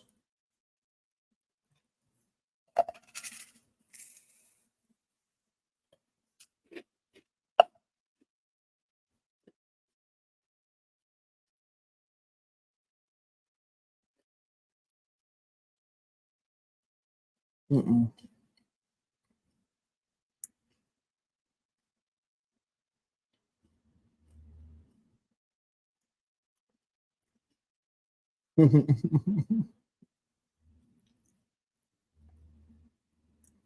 Yeah, that's a wild ass question right here. He said, "You think Bob Arum Odes use honey packets at this age?" Yo, Silk, you shot the fuck out, bro. Why the fuck is you even thinking about Bob Arum like that? What's wrong with you, man? You all right? You all right, bro? Like, yo, that's so wild shit, bro. Like, what? Bro, what is wrong with you? This nigga said,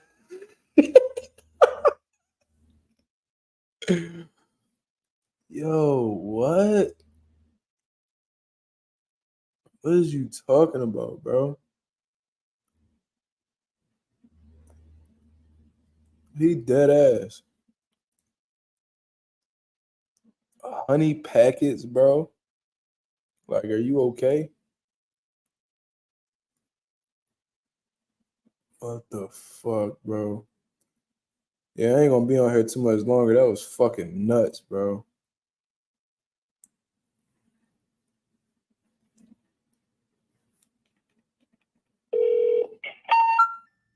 The number you dialed is not in service.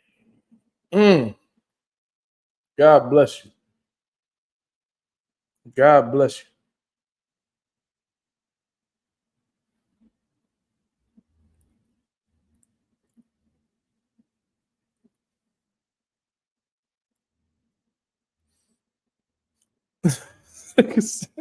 Yo, if Bob Arum get any type of action right now, that's fucking nuts, bro. But I'll tell you what, I ain't gonna say the name,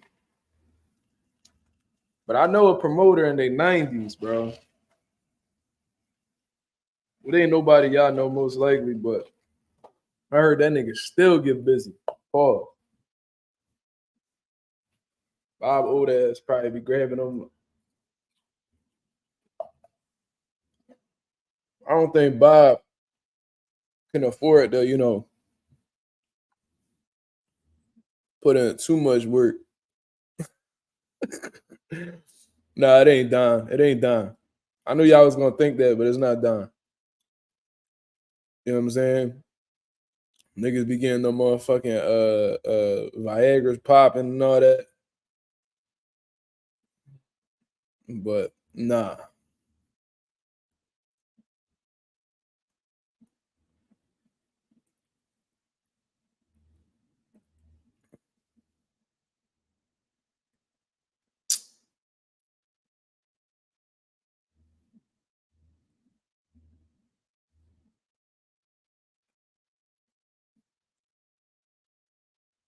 It's crazy.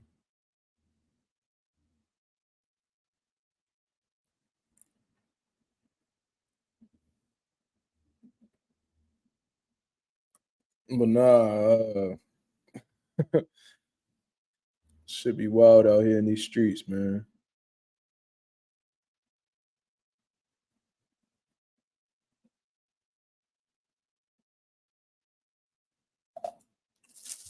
Shouts out to Bulls. He did a great job with his fighters today. Did they all win?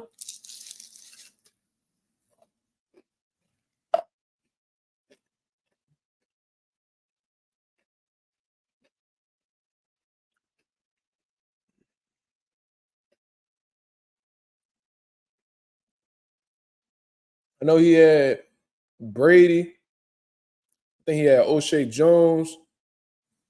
He had Mac Truck. That was that overtime boxing shit, I believe.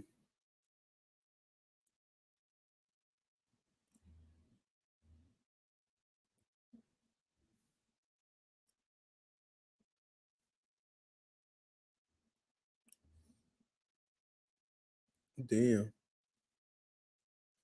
Yeah. That's what I was guessing. Yo, you know what I'm looking forward to, man? That a lot of people not really talking about.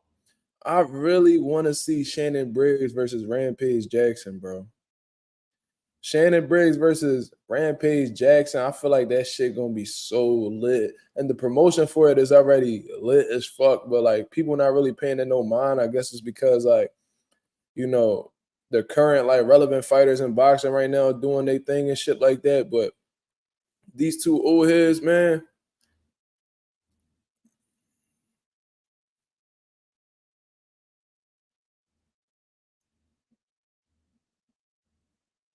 That's gonna be a good fight. Yo, you know it's crazy, bro. Y'all was on here when I was talking about Valdez, right? After he beat Liam Wilson, I was saying that Albert Bell versus Oscar Valdez for the vacant WBO title. They demanded it on Twitter. Albert Bell, Oscar Valdez. That's the fight to be made, man. That's the fight to be made. Yeah, he said I saw Briggs clowning Rampage. Yo, bro, Shannon Briggs is hilarious, bro. That man is real life hilarious. You know what I'm saying? And Rampage, he know how to he talk trash too. So that they was on a podcast together and they was talking. And I thought that it was all cat, bro. I didn't think they'd really fight each other, but they fighting each other in June, man. I think in Qatar. I think that's how you say it. I'm looking forward to that, man. I might purchase that. I might purchase that fight. For sure.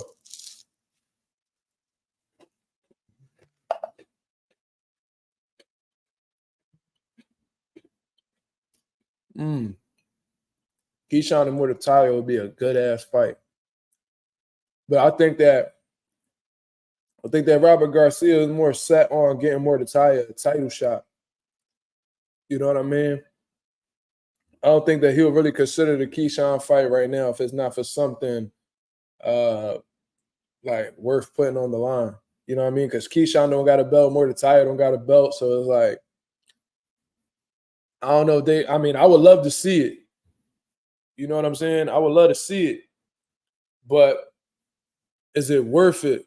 Is it gonna? Are the businessmen, the higher ups, gonna feel like it's worth it? Richard Torres, man, yo, listen, they handling that kid real carefully, man.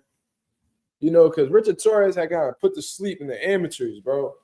He ain't got knocked out bad. And since then, bro, I don't know if they've been trying to build his confidence up. I don't know what the situation is, but you know, they moving on real carefully. You know, they ain't gonna put him nowhere near Jared Anderson or nothing like that. You feel what I mean? So they pretty much giving him the same treatment they were giving Ali grandson, Nico Ali.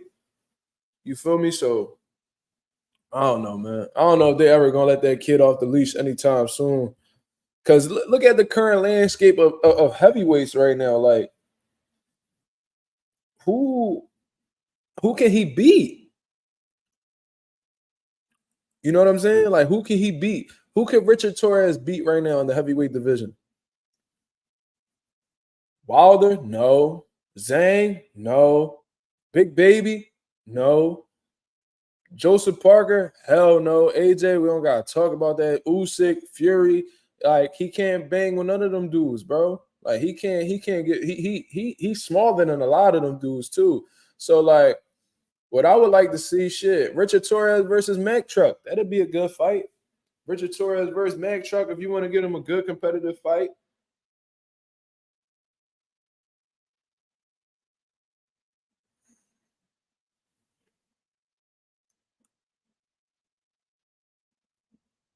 Johnny Rice needs a fight. That's an all right, John.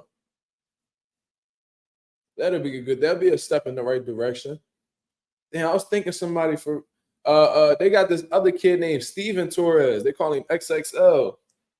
Big ass heavyweight kid. He's not that good, in my opinion. I think he's from out Redding or whatever. I think he signed with PBC and like King's Promotions. I think that'll be a good fight for him. You know who would be a good one, and he's been inactive too. Darmani Rock. He's from Philadelphia, heavyweight bull, fast hands. Darmani Rock and Richard Torres would be a good fight. But I don't know if Darmani, like in the gym, I don't know what his situation is. But those of y'all who don't know Darmani Rock, I think he was signed with Rock Nation Sports for a little bit.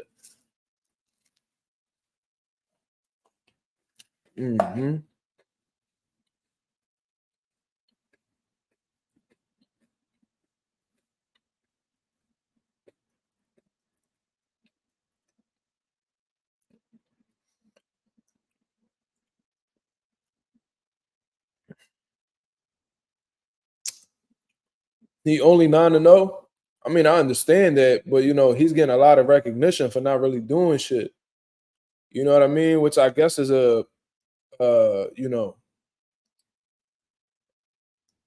great thing in terms of what the promoters are doing for him. But Richard Torres, he not really. I don't know. He gets a whole lot of like praise, and they always posting his highlight reels and shit like that.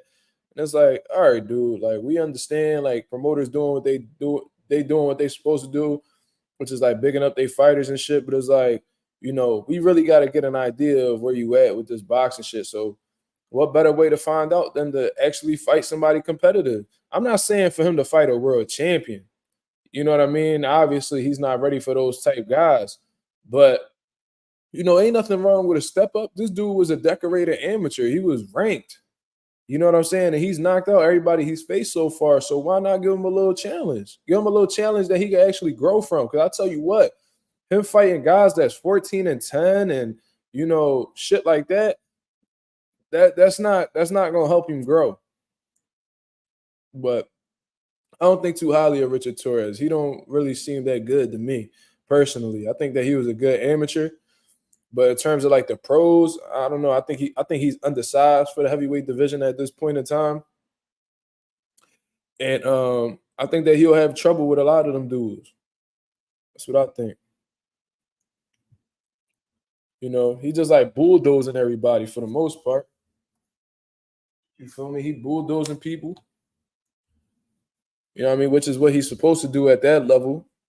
But I don't really see anything impressive about him at all.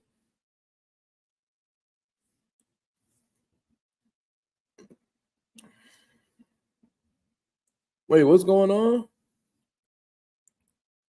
There's people saying Regis could beat T.O. Who's saying that?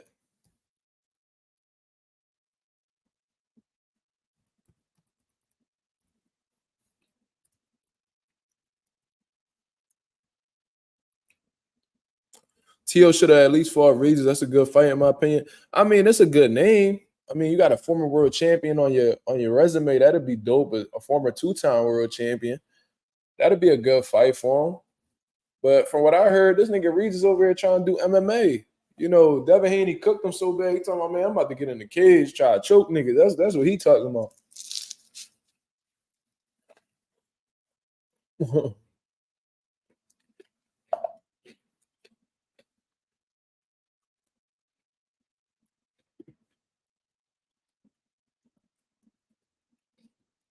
Damn, Marky, do you know Richard Torres? He said he's something special. Damn. Okay. Shit, I hope he do surprise me. I got no problem with being wrong about something. But as of right now, I don't really hold him too high. Food and drinks tomorrow at his crib. Well, I don't allow no drinks in my crib, man. I'm not a drinker. You feel what I mean? But food, definitely. Pay-per-view, definitely.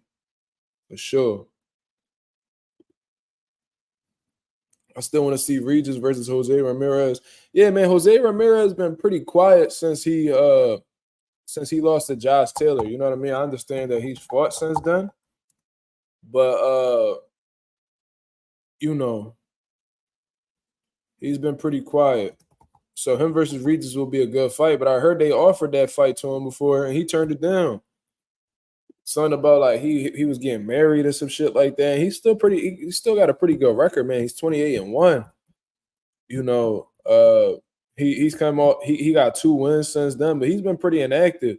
He fought one time in 2022. He fought one time in 2023. So, it's about to be a year and some change since he's fought. So Jose Ramirez definitely got to get back on track because this man was a unified junior welterweight champion at one point. You got to bounce back. Definitely got to bounce back. Yeah, Anonymous, that's true. He's fighting Rances Bartholomew, which I don't understand that fight. And I really don't understand Virgil versus Delorme at all. But, maybe that's just, Virgil acclimate into the 154 division in the safest scenario possible. And maybe Rances Bartholomew is a tune-up for Jose Ramirez. I don't really understand that. I can't stand them Bartholomew brothers, bro. I can't stand them, bro. I hate how they fight, bro.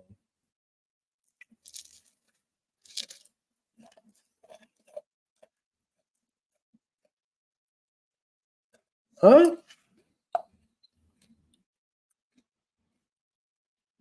Ain't Jermaine Franklin a heavyweight, Ralph? What you talking about? Are you talking about Richard Torres?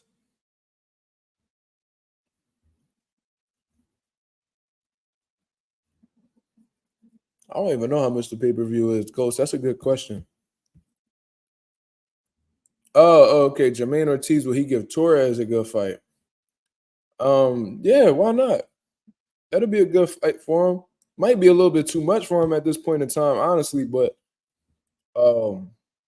that'll be a good one. And if he beats Jermaine Ortiz, that'll be dope, especially in his 10th fight. That'll be a dope John. But Top Rank, they taking their time with that kid, man. I mean, they building him. $80? Shit. $80.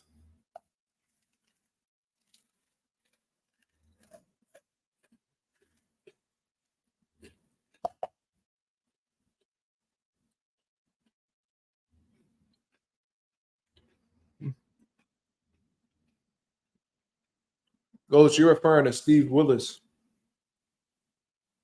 That's the ref you talking about with the big ass eyes. You talking about Steve Willis.